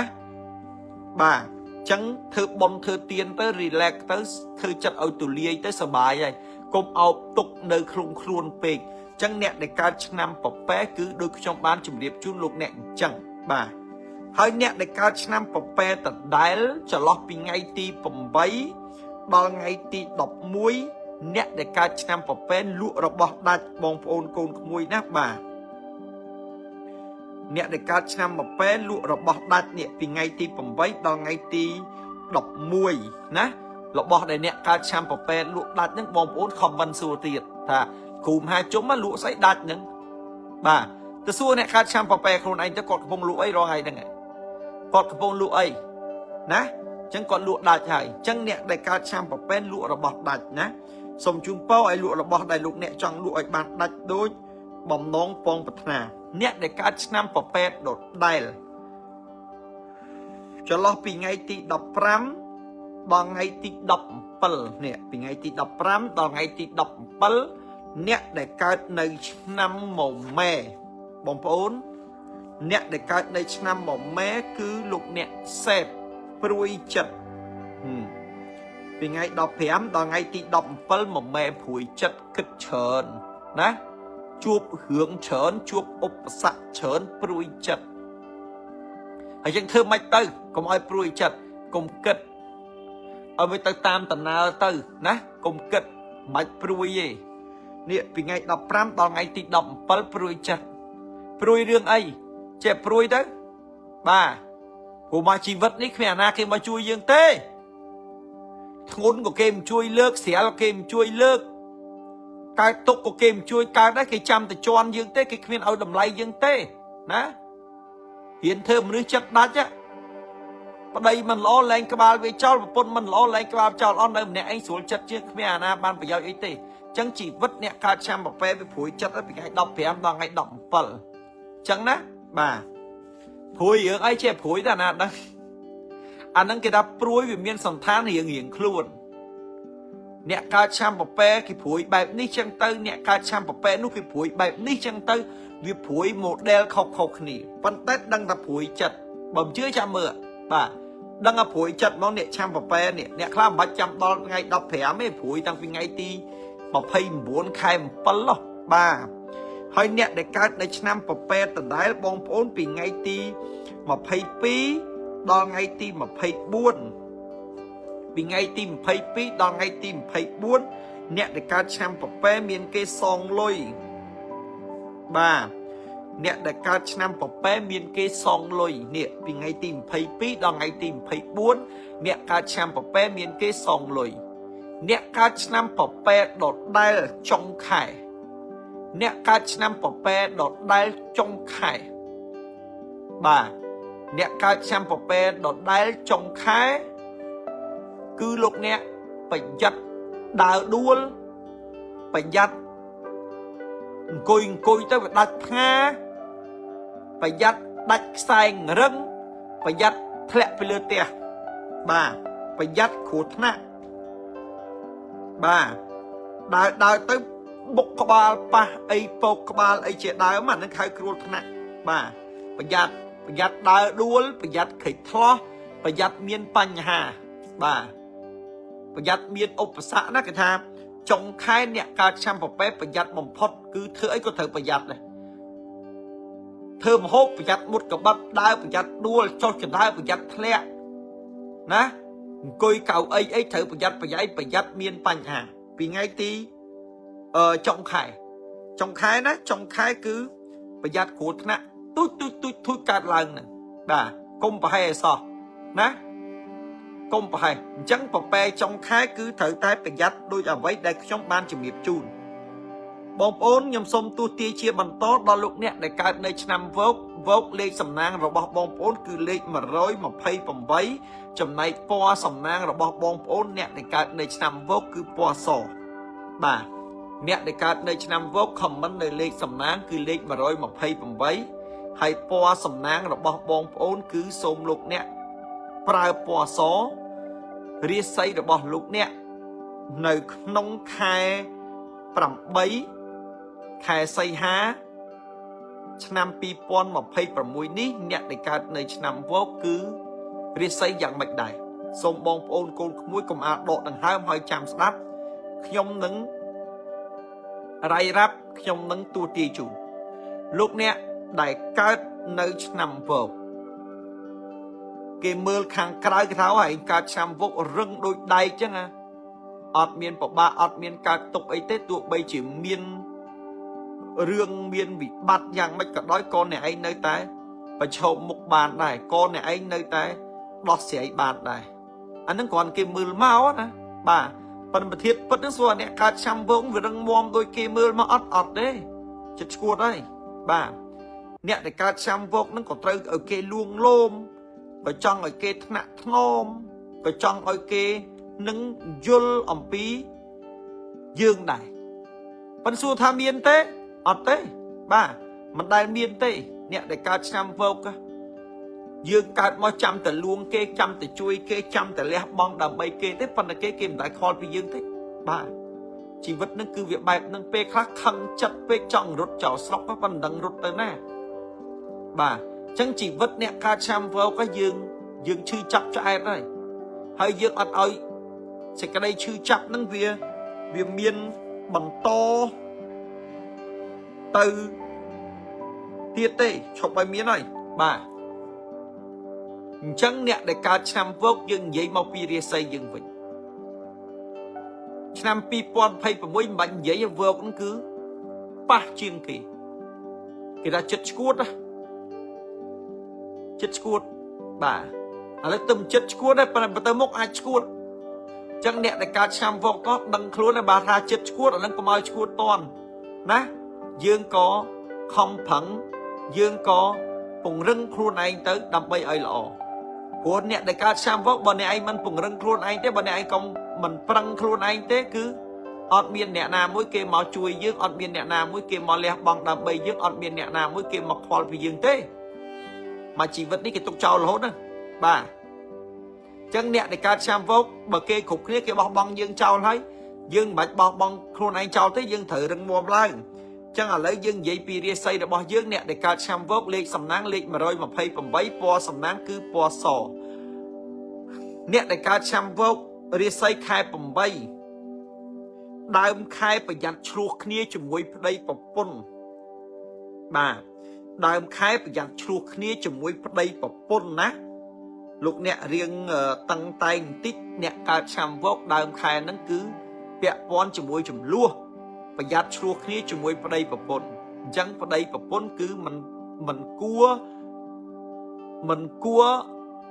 ហឹង្សាមិនគួរខឹងទេត្រូវមានធម៌ខន្តីអញ្ចឹងអ្នកដែលកើតឆ្នាំវកត្រូវចេះអត់ឱនត្រូវចេះអត់ធ្មត់ត្រូវចេះអធិស្ឋានពីព្រោះតដើមខែ8លោកអ្នកនឹងក្តៅក្រហាយលោកអ្នកនឹងមានកំហឹងជាប់នឹងខ្លួនអញ្ចឹងអ្នកដែលកើតនៅឆ្នាំវកគឺសូមឲ្យលោកអ្នកប្រយ័ត្នប្រយែងពាក់ព័ន្ធជាមួយនឹងគេហៅថាអត់ធ្មត់កុំឲ្យឆ្លោះគ្នាតែឆ្លោះគ្នាមិនដែលល្អមើលទេបងប្អូនពិបាកទាំងចិត្តពិបាកទាំងកាយបើគេដឹងខ្មាស់គេទៀតណាខ្មាស់គេឲ្យមានកូនគេមិនលើកកូនឲ្យទៀតណាក្រឲ្យយកទៅពូជវាដូចឆ្លោះតែគ្នាម៉ែឪវាយល់ទេអញ្ចឹងត្រូវប្រយ័ត្នអានឹងមួយទី2អ្នកដែលកើតនៅឆ្នាំវកនឹងត្រូវតែអត់ធ្មត់បងប្អូនបើមិនអត់ធ្មត់ទេគឺមិនបានដូចបំណងទេ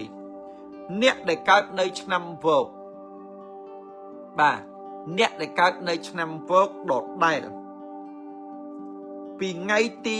6ដល់ថ្ងៃទី9អ្នកដែលកើតនៅឆ្នាំវកលក់របស់ដាច់បាទពីថ្ងៃទី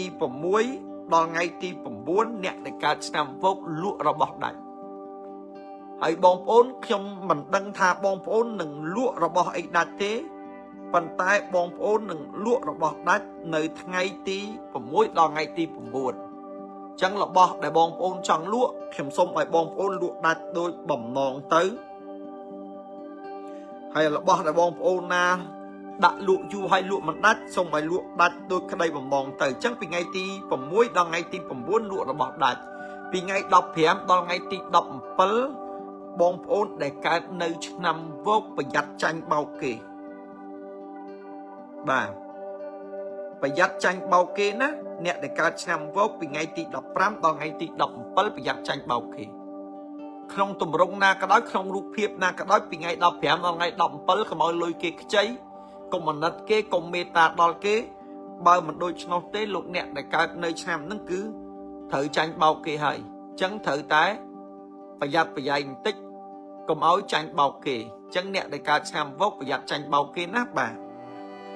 lúc nè để cả đây năm vốc đột đai vì ngay ti mà phây pí đo ngay ti mà phây buôn vì ngay ti mà phây pí đo ngay ti mà phây buôn nè để cả năm vốc miên đồng năng lọ bà nè để cả năm vốc vì ngay ti mà phây pí đo ngay ti mà phây buôn miên đồng năng lọ nâng ấy bà đồng năng lọ nâng cứ chiết đồng năng đáy mân cọc hai đồng năng lọ đáy nẹ đáy ca năm vô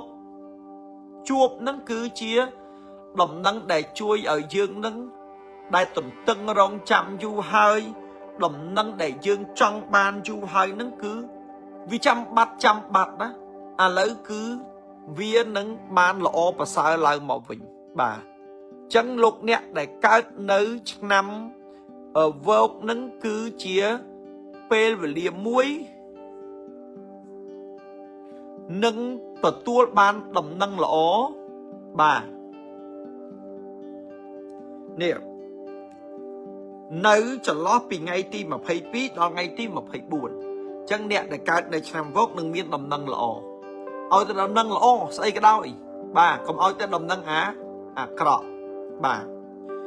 lúc nè để các nơi năm vô đột đai trong khải lúc nè để các nơi năm vô trong khải xôm lúc nè thay tôm sọc cọp hiệp bà trong khải lúc nè thay tôm sọc cọp hiệp phụ nè để các năm vô cứ phải giặt chư bà trong khải phải giặt chư vẹn con chỉ mối sọc cọp hiệp lúc nè ai thọp tầng hám lúc nè ai nайн trúng lúc này anh kèng phần bẹ con cho môi nếm phần hạt bể đổ ná chân này trong khai phải giặt tích bẹ con cho môi nếm sọc hiệp cho tầng hàm chân lúc này thời ta sầm rùa chất sầm rùa là róm cùng khăn cùng cào hỏi hiện công thưa ca ở lư cầm láng hỏi lúc này sầm ra ở bàn trán mà mình chân tết anh miếng phần hạt sọc hiệp cái đó ai cao chủng ngữ bể đổ thọp tầng hàm này trúng kèng đã cũng từ nà ná chân thử bây giờ hãy nhẹ để các nơi năm vô không vấn đề lệch sầm náng cứ lệch mà rồi mà phay bằng váy po sầm náng cứ po sò ta hãy lấy đến nhom tôm sông tua tì và tó đo lục nè để các nơi năm là cá lệch sầm náng cứ lệch phèm hội ha bằng muối po sầm náng cứ po tật đỏ cô bà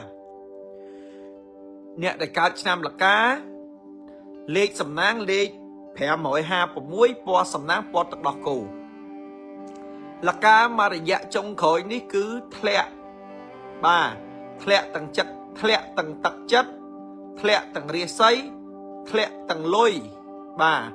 แทะนั่งเป็นแทะลอยจอม้านะคือแทะจมโนลบ่าให้เนี่ยในการชำหลักการคือเชื่อกำปูนมันดูเหมือนเนี่ยได้กี่ท่ามันดูละอ๋อมันด้วยชามละการละอ่อนนะเกาะแต่มวยเกาะยังไงคือจัดกระไดชับขังให้ได้บ้านชับขังพวกเนี่ยการชามละการไปชูเบือกยศเตะทอเฉินปีบ่าช่วยเกยกซาเกเลี้ยมองดำใบเกคอลไปเกกึดไปเกครบใบอย่างดอกเป็นรัตพอลจงกรอยเนี่ยในการชำระการជួบปะเตะคือជួบแต่เรื่องอยศเตะถอยังช่วยเกยังเลี้ยบองดำใบเกยังนัดเกยังกึดวิเกยังรมเปิงปีเกวิซ้อมแต่หน้าบ้านพอละอตลอดมาวันเนี้ย ប៉ុន្តែដល់ពេលលទ្ធផលចុងក្រោយលកាអត់ទទួលបានការតបស្នងមកវិញទេហើយលការាល់ថ្ងៃនេះយើងមើលមកខាងក្រៅរឹងមាំយើងមើលមកខាងក្រៅប៉កែប៉ុន្តែលការាល់ថ្ងៃនេះអត់ប៉កែទេអត់រឹងមាំទេលកានេះក៏ចង់បានការយល់ចិត្តលកានេះក៏ចង់បានការគិតការខ្វល់ពីអ្នកនៅជុំវិញខ្លួនដែរប៉ុន្តែសួរថាមានទេអត់មានទេបាទហើយមនុស្សដែលកើតឆ្នាំលកាបងប្អូនតាំងពីកើតមករហូតដល់អាយុប៉ុណ្ណឹងមិនដែលមានភាពកក់ក្ដៅទេមិនដែលមានអ្នកណាគេខ្វល់គេសំណោះគេអាឡោះគេអាឡ័យពីយើងទេចង់យើងទៅណាទៅចង់យើងមិនទៅប៉ុន្តែបើគេហេតុអីបានយើងខ្វល់ពីគេមិនម៉ែឪកុំយល់ចិត្តបងប្អូនកុំយល់ចិត្តណាជីវិតអ្នកកើតឆ្នាំរកាគឺបែបហ្នឹងអញ្ចឹងអ្នកដែលកើតឆ្នាំរកាបងប្អូនកូនក្មួយបើនិយាយអំពីជោគជតារាសីគឺសឹងថាសុំទស្សនាភាគបន្តសុំវគ្គទី2ព្រោះវាអត់ល្អវាជួបនៅឧបសគ្គច្រើនវាជួបនៅបញ្ហាច្រើនអ្នកកើតឆ្នាំលកាគេក៏ធាក់តែមួយខែទេខែក្រោយគេលែងអីប៉ុន្តែអ្នកកើតឆ្នាំលកាមិនមែនធ្លាក់តែមួយខែទេធ្លាក់ឡើងចង់ជាប់ពៀនណាមិនពៀន World Cup ទេណាគឺពៀនខាងរាសីធ្លាក់អញ្ចឹងអ្នកដែលកើតឆ្នាំរកាបងប្អូនគុំក្មួយណា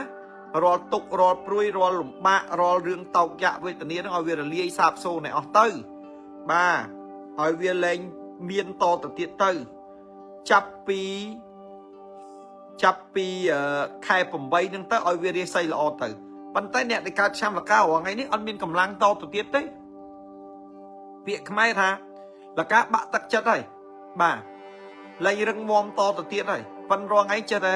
សោចទៅចេះតែបន្លំទុកទៅណាបាទ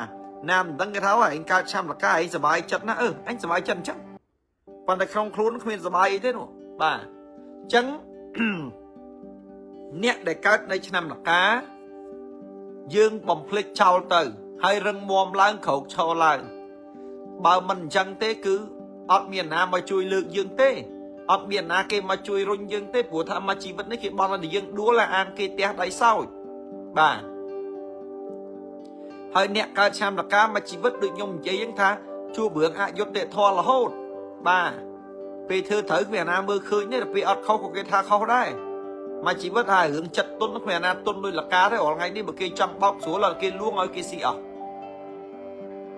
ពេលខាងមែនមិនល្ងងគេដឹងថាណោះអាមួយនឹងបោកអញ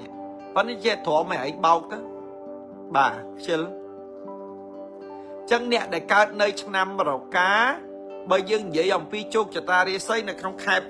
8លេខសំណាងអ្នកកើតឆ្នាំលកាបងប្អូនខមមិនណាលេខ556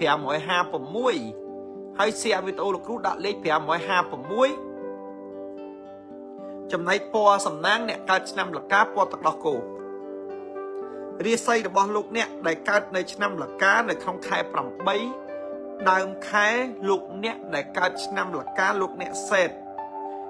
នឹងព្រួយចិត្តបាទលោកអ្នកកើតឆ្នាំលកាដើមខែព្រួយចិត្តណាហើយព្រួយចិត្តហ្នឹងមិនទៅព្រួយដើមខែ8ទេវាព្រួយតាំងពីខែ6ខែ7បាទឥឡូវវានៅព្រួយតទៅទៀតចឹងអ្នកដែលកើតឆ្នាំលកាដើមខែនេះលោកអ្នកព្រួយចិត្តគិតបាទព្រួយចិត្តហើយគិតអ្នកព្រួយចិត្តចឹងអ្នកដែលកើតឆ្នាំលកាមិនបាច់ព្រួយទេបើវាត្រូវតែព្រួយហើយក៏មិនបាច់ព្រួយដែរទុកឲ្យពេលវេលាទុកឲ្យទេវតាលោកអ្នករៀបចំទៅឲ្យវាទៅតាមដំណើរវាសិនទៅឲ្យវាទៅតាមមកអស់មកខ្ចល់សិនណាអង់គ្លេសថាតាមតែអង់គ្លេសថា up to you ទៅអារឿងមិនល្អអារឿងកើតទុកអារឿងស្មុគស្មាញហ្នឹងឲ្យវាទៅតាមដំណើរវាទៅតាមតែម៉ែវាសិនទៅកុំគិតណាកុំព្រួយចិត្តប៉ុន្តែដើមខែព្រួយចិត្តណាលកាណាបាទពីថ្ងៃទី7ដល់ថ្ងៃទី9អ្នកដែលកើតឆ្នាំលកាទុកទៀតដែរមានវិបត្តិស្នេហាបាទមានវិបត្តិស្នេហា អ្នកដែលមានសង្សារឆ្លោះគ្នាអ្នកដែលមានប្តីប្រពន្ធគឺមិនត្រូវគ្នាចិត្តតែក្តៅក្រហាយចិត្តតែឆ្លោះប្រកែកដោយសារអ្នកដែលកើតឆ្នាំលកាមករយៈចុងក្រោយនេះគឺពាក្យខ្មែរថាមួម៉ៅក្តៅក្រហាយហ្មងយីអូនដាក់អរិយជន់ចិត្តវាក្តៅប៉ះអត់បានប៉ះឆេះអញ្ចឹងពីថ្ងៃទី7ដល់ថ្ងៃទី9គឺអ្នកដែលកើតឆ្នាំលកាគឺត្រូវតែ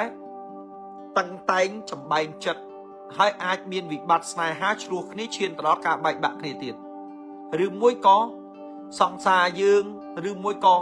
ស្នេហាយើងប្រែឆាអញ្ចឹងអ្នកដែលកើតឆ្នាំលកាគឺសូមបងប្អូនកូនក្មួយមេត្តាប្រយ័ត្នប្រយែងអ្នកដែលកើតឆ្នាំលកាដដែលបងប្អូនកូនក្មួយពីថ្ងៃទី14ដល់ថ្ងៃទី17អ្នកដែលកើតឆ្នាំរកានឹងគេហៅថាមានការងារល្អចូលមកមានការងារល្អចូលមកបាទនេះពីថ្ងៃ14ដល់ថ្ងៃទី17មានការងារល្អចូលមកចឹងបែរថាយើងជាអ្នកធ្វើការយើងជាអ្នករកស៊ីគឺនឹងមានឱកាសការងារនឹងមានការងារល្អឬមួយក៏មានលៀបមានជ័យចូលមកពីថ្ងៃ14ដល់ថ្ងៃទី17អញ្ចឹងអ្នកដែលកើតនៅឆ្នាំរកាគឺ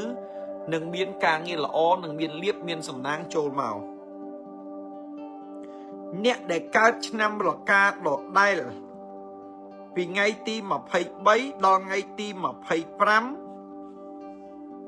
ពីថ្ងៃទី23ដល់ថ្ងៃទី25លោកអ្នកដែលកើតនៅឆ្នាំរកាត្រូវគេលាបពណ៌ត្រូវគេចំណែនត្រូវគេនិយាយបង្ខូចគេឈ្មោះនេះពីថ្ងៃទី23ដល់ថ្ងៃទី25អ្នកដែលកើតឆ្នាំលកាត្រូវគេលាបពណ៌ត្រូវគេចំណែនត្រូវគេនិយាយមិនល្អពីយើងអញ្ចឹងទោះបីជាគេលាបពណ៌ក៏ដោយទោះបីជាគេចំណែនក៏ដោយទោះបីគេយ៉ាងម៉េចក៏ដោយអ្នកដែលកើតឆ្នាំលកាដំណាក់កាលនេះកុំចង់បានយុត្តិធម៌គឺយុត្តិធម៌មិនមានទេចំពោះអ្នកបាទយុត្តិធម៌អត់មានទេចំពោះអ្នកដែលកើតឆ្នាំលកាអញ្ចឹងគឺមានតែផ្លូវមួយគត់គឺអ្នកដែលកើតឆ្នាំលកាគឺត្រូវមានការអត់ធ្មត់ញញឹមឲ្យដើរចេញណាបើគេជន់ជើងយើងឲ្យយើងមិនបាច់ជន់ជើងគេវិញទេយើងដើរចេញទៅយើងសុកប៉ុន្តែបើគេជន់ជើងយើងឲ្យយើងជន់ជើងគេវិញអាហ្នឹងគឺមានរឿងហើយគេជន់យើងសោះគេឌឺយើងសោះគ្រាន់តែយើងការពារខ្លួនក៏យើងអាចខ្លាយទៅជាអ្នកទោសដែរអញ្ចឹងអ្នកដែលកើតនៅឆ្នាំលកាហ្នឹងគឺត្រូវតែប្រយ័ត្នប្រយែងណាបើមានរឿងមានបញ្ហាមានគេលៀបពណ៌មានគេចំណែនក៏កុំទៅចំណែនក៏កុំទៅតបតជាមួយគេដែរបាទអញ្ចឹងណាអ្នកដែលកើតឆ្នាំលកាដដែលចុងខែអ្នកដែលកើតឆ្នាំលកាដដែលចុងខែលោកអ្នកនឹងអ្នកដែលកើតឆ្នាំរកាដដែលចុងខែលោកអ្នកមានលៀបចូលបាទលោកអ្នកដែលកើតឆ្នាំលកាចុងខែលោកអ្នកមានលៀបចូលអញ្ចឹងលោកអ្នកត្រូវសួរខ្ញុំទៀតហើយថាលៀបនឹងគឺជាលៀបអ្វីលៀបនេះគឺជាលៀបដែលលោកអ្នកដែលកើតឆ្នាំលកានឹងទទួលបានហើយទទួលបានដោយមិនដឹងខ្លួនទៀតបាទទទួលបានអត់ដឹងខ្លួនទៀតយើងមិនដឹងថាយើងវាមិនគួរណាថាវាបានលៀបនឹងដែលយើងមិនដែលនឹកស្រមៃបងប្អូនអត់ដែលនឹកសម័យទេស្រាប់តែវាបានអញ្ចឹងអ្នកដែលកើតឆ្នាំលកាវានឹងទទួលលៀបនៅចុងខែហើយលៀបនឹងលៀបអត់ដែលគិតលៀបអត់ដែលប្រាថ្នាប៉ុន្តែវាបានវានឹងបានអញ្ចឹងយើងចាំមើលថាតើលៀបទាំងអស់នោះគឺជាលៀបអ្វីខ្ញុំសូមបន្តដល់លោកអ្នកដែលកើតនៅឆ្នាំចឆ្នាំចរាសីនៅក្នុងខែសីហាឆ្នាំ2026លេខសំណាងគឺលេខ461ចំណែកពណ៌សំណាងគឺពណ៌ក្រហមអ្នកដែលកើតឆ្នាំចគឺជាកំពូលឆ្នាំដែលរងទុក្ខវេទនាជាងគេជីវិតអ្នកកើតឆ្នាំចបងប្អូនតោកយ៉ាករោករាក់បំផុតធ្វើតែបុណ្យប៉ុន្តែបានបុណ្យទេបាទហើយនិយាយពីថាស្រឡាញ់បងប្អូនស្រឡាញ់កូនក្មួយគ្មានណាស្រឡាញ់ដល់អ្នកកើតឆ្នាំចទេលះបង់ដើម្បីអ្នកដតីលះបង់ដើម្បីអ្នកជុំវិញខ្លួនហើយត្រូវបានគេមើលងាយត្រូវបានគេមើលថោក គេមិនឲ្យតម្លៃយើងទេរាល់ថ្ងៃសុំតែមកសុកឲ្យគេមិនឲ្យយើងសុកទៀតណាចឹងអ្នកដែលកើតអ្នកដែលនៅជុំវិញខ្លួននឹងប្រៀបបានដូចឆ្កែតាមខំអ្នកកើតឆាំចអញ្ចឹងចឹងមកជីវិតនេះអ្នកដែលកើតឆាំចសឹងខ្លាចសឹងថាមានកូនមិនឲ្យយកឆាំចទេវាជួបនៅរឿងមិនល្អជាច្រើនដែលត្រូវបានគេកេងបំពេញត្រូវបានគេធ្វើបាបហើយអ្នកដែលកើតឆាំចនិយាយពីថាមនុស្សឆ្លាតប៉ុន្តែគេមើលរំលើងណាគេមើលអត់ឃើញយើងទេអញ្ចឹងអ្នកដែលកើតនៅឆ្នាំចរាល់ថ្ងៃនេះគឺវាដើរដល់ចង់ដល់សូន្យរាល់ថ្ងៃនេះម្នាក់ការដើរដល់100និយាយពីចសម្បូរញាតជួយគេយកអាសាគេស្រឡាញ់គេលះបង់ដើម្បីគេហើយយើងឃើញជាក់ស្ដែងរយៈពេលប្រហែលខែចុងក្រោយនេះអ្នកដែលកើតឆាំចបងប្អូនមិនបាច់ខ្ញុំនិយាយដឹងខ្លួនឯងហើយសេចក្តីសុខនឹងវាមានតែមួយកប៉ិលែកមិនតិចទេបាទប៉ុន្តែសេចក្តីទុកនឹងអូយប្រះឲ្យប្រអិនឲ្យលោកឲ្យមានច្រើនណាស់ចឹងអ្នកដែលកើតនៅឆ្នាំចបងប្អូនខមមិននៅលេខសំណាងទៅមិនបាច់និយាយរឿងអីទាំងអស់រឿងកន្លងឲ្យឲ្យវាទៅតាមតាណើទៅយើងនិយាយតែពីរឿងរាសីវិញអ្នកដែលកើតនៅឆ្នាំចរាសីខែ8ហ្នឹងគឺលេខសំណាងលេខ461ចំណែកពណ៌សំណាងអ្នកដែលកើតឆ្នាំចគឺពណ៌ក្រហមលោកអ្នកដែលកើតឆ្នាំចខមមិនលេខ461 share វីដេអូលោកគ្រូដាក់លេខ461ចំណែកពណ៌សំណាងគឺពណ៌ក្រហមរាសីនៅក្នុងខែ8អ្នកកើតឆ្នាំចដើមខែមានលៀបចូលហើយបងប្អូនប្រកាសជាសួរខ្ញុំទៀតដែរថាលោកគ្រូមហាជុំលៀបនឹងលៀបអ្វីដែរខ្ញុំឆ្នាំចខ្ញុំចង់ដឹងហើយខ្ញុំក៏ឆ្លើយថាខ្ញុំក៏មិនដឹងដែរពីព្រោះតាមជើងលេខគេគ្រាន់តែបញ្ជាក់ថាអ្នកដែលកើតឆ្នាំចនឹងមានលៀបចូលនេះគេគ្រាន់តែប្រាប់ថាអ្នកដែលកើតឆ្នាំចនឹងមានលៀបចូលណាអញ្ចឹងបងប្អូនកូនក្មួយអ្នកដែលកើតនៅឆ្នាំចបងប្អូនត្រៀមខ្លួនទទួលយកលៀបហើយខិតខំប្រឹងប្រែងបន្ថែមទៀតនៅមុខរបរនៅការងារលៀបក៏ចូលការងារក៏ល្អអារម្មណ៍ក៏ល្អគិតវិជ្ជមានលោកអ្នកនឹងបានជោគជ័យប៉ុន្តែបើលោកអ្នកទន្ទឹមចង់បានលៀបលោកអ្នកអត់មានគិតធ្វើអីអានឹងក៏អត់ទាន់បានផលល្អត្រឡប់មកវិញដែរអញ្ចឹងអ្នកដែលកើតនៅឆ្នាំចសូមលោកអ្នកទាំងអស់គ្នាសប្បាយរីករាយណាហើយក៏ប្រឹងប្រែងបន្តទៅទៀតហើយចាំទទួលលៀបនៅដើមខែ8លោកអ្នកដែលកើតនៅឆ្នាំចដដែលបងប្អូនកូនក្មួយពីថ្ងៃទី8ដល់ថ្ងៃទី10សូមបងប្អូនកូនក្មួយថែសុខភាពបន្តិចប្រយ័ត្នផ្ដាសាយបាទប្រយ័ត្នផ្ដាសាយឬមួយក៏ឈឺឆ្អឹងឆ្អែក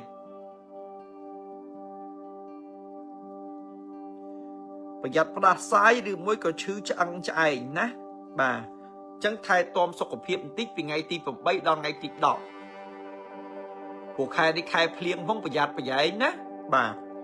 អ្នកដែលកើតឆ្នាំចដដែលពីថ្ងៃទី15ដល់ថ្ងៃទី17ពីថ្ងៃ15ដល់ថ្ងៃទី17អ្នកដែលកើតនៅឆ្នាំចគឺលោកអ្នកប្រយ័ត្នឆ្លោះគ្នា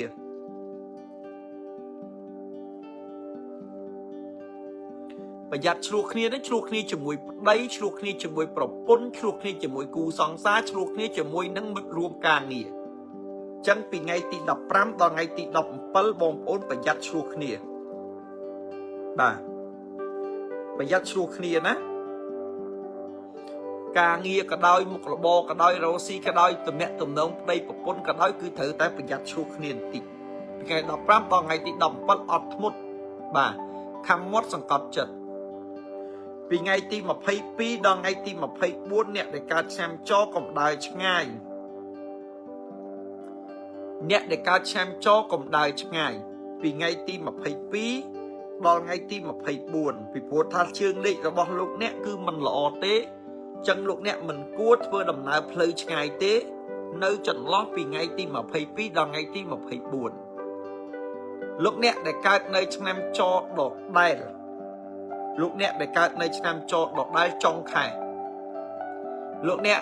ដែលកើតឆ្នាំចដដែលចុងខែលោកអ្នកនឹងឡើងតំណែងលោកអ្នកនឹងឡើងតួនាទី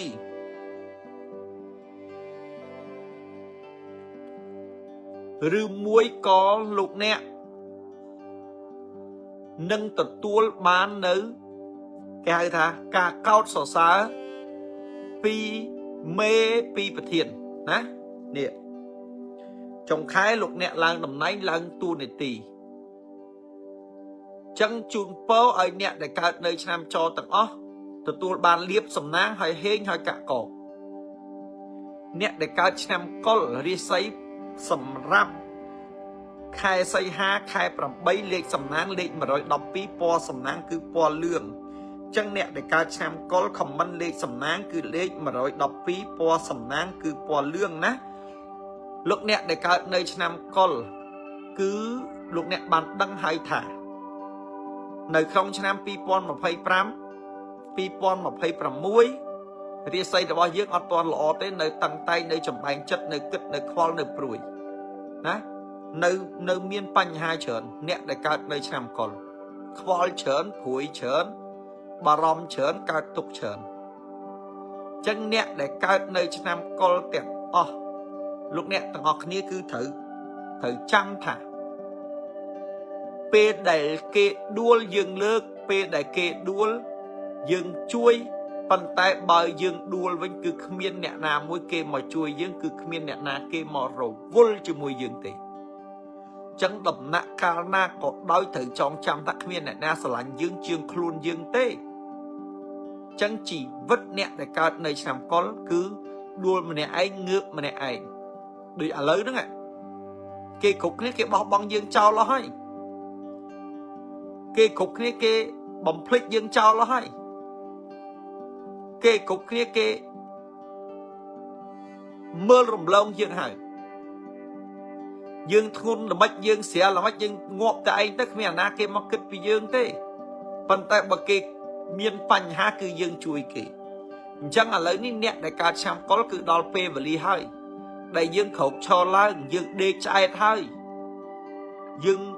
អត់អាចប្រឡែងខ្លួនឯងចោលបន្តទៅទៀតទេអញ្ចឹងអ្នកដែលកើតនៅឆ្នាំកុលបងប្អូនត្រូវរឹងមាំឡើងណាហើយរឿងទាំងឡាយដែលវាកើតឡើងឲ្យវាទៅតាមដំណើរវាទៅយើងនៅបន្តទៅមុខទៀតអញ្ចឹងអ្នកដែលកើតឆ្នាំកុលលេខសំណាងបងប្អូនខមមិនលេខឲ្យហើយគឺលេខ112អ្នកដែលកើតឆ្នាំកុលលេខសំណាងលេខ112ពណ៌សំណាងគឺពណ៌លឿងរាសីរបស់លោកអ្នកដែលកើតនៅឆ្នាំកុលដើមខែអត់លុយរឿងអត់លុយសម្រាប់អ្នកកើតឆ្នាំកុលហ្នឹងវាមិនមែនទៅអត់ឥឡូវទេគឺវាអត់តាំងពីដើមបាទប៉ុន្តែមកដល់ខែ8វាអត់ខ្លាំងជាងខែរាល់ដងទៀតនេះអត់លុយដើមខែហ្នឹងបាទហើយអ្នកខ្លះជពាក់លុយគេទៅទៀតហើយអាចមានបញ្ហាអាចមានឧបសគ្គណាអ្នកកើតឆ្នាំកុលដើមខែហ្នឹងអត់លុយហ្នឹងប៉ុន្តែតស៊ូហើយយកបញ្ហាមកដោះហ្នឹងកុំរត់ចោលបញ្ហាកាលណាតែយើងរត់ចោលបញ្ហាតើយើងរត់រហូតហើយបើយើងយកបញ្ហាមកដោះគឺយើងអាចដោះស្រាយចេញបាទអញ្ចឹងមនុស្សនៅនិយាយស្ដាប់គ្នាបានអញ្ចឹងយើងនិយាយទៅបើជពាក់គេនោះខ្ញុំឧទាហរណ៍ណាបាទអញ្ចឹងកុំគិតពីបញ្ហាព្រោះជើងលេខគេថាអត់លុយហើយអាចមានបញ្ហាប៉ុន្តែបើយើងកុំរត់ចោលបញ្ហាយើងដោះស្រាយទៅគឺលែងមានអីហើយអញ្ចឹងឆ្នាំកុលតាំងតែតិចដើមខែអត់លុយអ្នកដែលកើតឆ្នាំកុលពីថ្ងៃទី7ដល់ថ្ងៃទី9ចន្លោះពីថ្ងៃទី7ដល់ថ្ងៃទី9ខែសីហាអ្នកដែលកើតឆ្នាំកុលលោកអ្នកតមមាត់តមពាក្យតមសម្ដីអ្នកណាមិនទៅអ្នកណាអីទៅកុំខ្វល់កាលណាតែយើងមិនតមមាត់មិនតមកមិនតមពាក្យមិនតមសម្ដីទេអ្នកដែលកើតនៅឆ្នាំកុលគឺអាចនឹងមានរឿងដោយសារមាត់អាចខាតដោយសារមាត់ចឹងនេះពីថ្ងៃទី7ដល់ថ្ងៃទី9អ្នកដែលកើតនៅឆ្នាំកុលហ្នឹងគឺត្រូវតែប្រយ័ត្នប្រយែងមាត់កពាក្យសម្ដីណាស្ងៀមជាងស្រដីស៊ីចេកខ្ចីចេះជាងនៅមាត់ទៅទេណានិយាយអីនិយាយទៅណាថាអីថាទៅអញមិនខ្វល់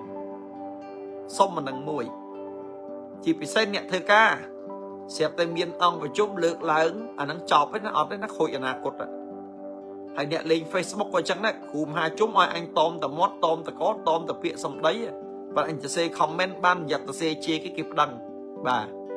អ chẳng phải giặt ở nâng mùi tiệt chẳng tòm mót tòm có tòm bịa tòm xóm đầy nẹ để cát nơi nằm con nẹ để cát nơi nằm con đỏ đáy vì ngay tí đọc buôn bò ngay tí đọc muối nẹ để cát nằm con miên cả đô vì nẹ chỉ tí xa lành miên cả đô vì nẹ chỉ tí xa lành chẳng cả đô nó không đăng tha chia cả đô ấy thế bàn tay còn cái than nẹ để cả xem có vì ngày thì đọc bút bằng ngày thì đọc ở muối nâng miên cả đô vì nẹ chia ti sờ lạnh chẳng nẹ chia ti sờ lạnh nó cứ chia với có chậm đạp mờ tử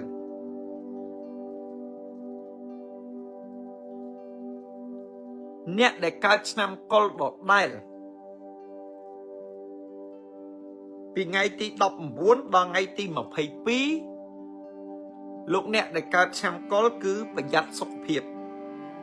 lúc nè chư này cứ mau bị lúc nè cây mình lụa để mình cướp rư mới còn thừa ca hua cầm láng rư mới ca tục sằng rau sằng rền sau sằng rền nè vì ngày đọc muốn là ngày phải biết ai ca tục ai sau sằng rền ai bạc chất ai về tận nia yu về như đây vì chư chẳng là nó phải giặt tích vì ngày đọc muốn là ngày tìm mà phải biết nè để cả năm còn nó cứ thời tái thay sọc hiệp đi ở cục cron cùng kích hưởng ăn phải giá ở cùng set cùng sau cùng sẵn rền nét để các nơi năm con đọt đai nơi trong khai nét để các trăm con đọt đai trong khai xây há lúc nét nâng miên lòng nâng lò còn ta học đời vì miền rương pi trôi mà trong khai nó nè để cả trăm có lần tìm mũi đầm năng lõ tìm pi học nơi họ nó họ được miền đầm năng lõ vô lấy bà chân nè để cả nơi trăm có lần miền đầm năng lõ bàn tay học nơi chân sông chung bó đòn nè để cả trăm có họ đó ở tại miền đầm năng lõ ở đầm năng đại lục nè trong ban nó lõ nó ở tụi ban chụp chơi đi chụp rơn tới hai ơi vừa với cậu ban cả cốp vừa với có ban đôi rồi luôn từ chân nẹ để cái này năm conទាំងអស់លោកអ្នកនឹងទទួលបានជោគជ័យលោកអ្នកនឹងឧត្តមឧត្តមលោកអ្នកនឹងកុំថ្កើងចាប់តាំងពីពេលនេះម៉ោងនេះនាទីនេះតទៅអ្នកដែលកើតនៅឆ្នាំកុលសូមលោកអ្នកខមមិនលេខសំណាងគឺលេខ112ចំណែកពណ៌សំណាងគឺពណ៌លឿង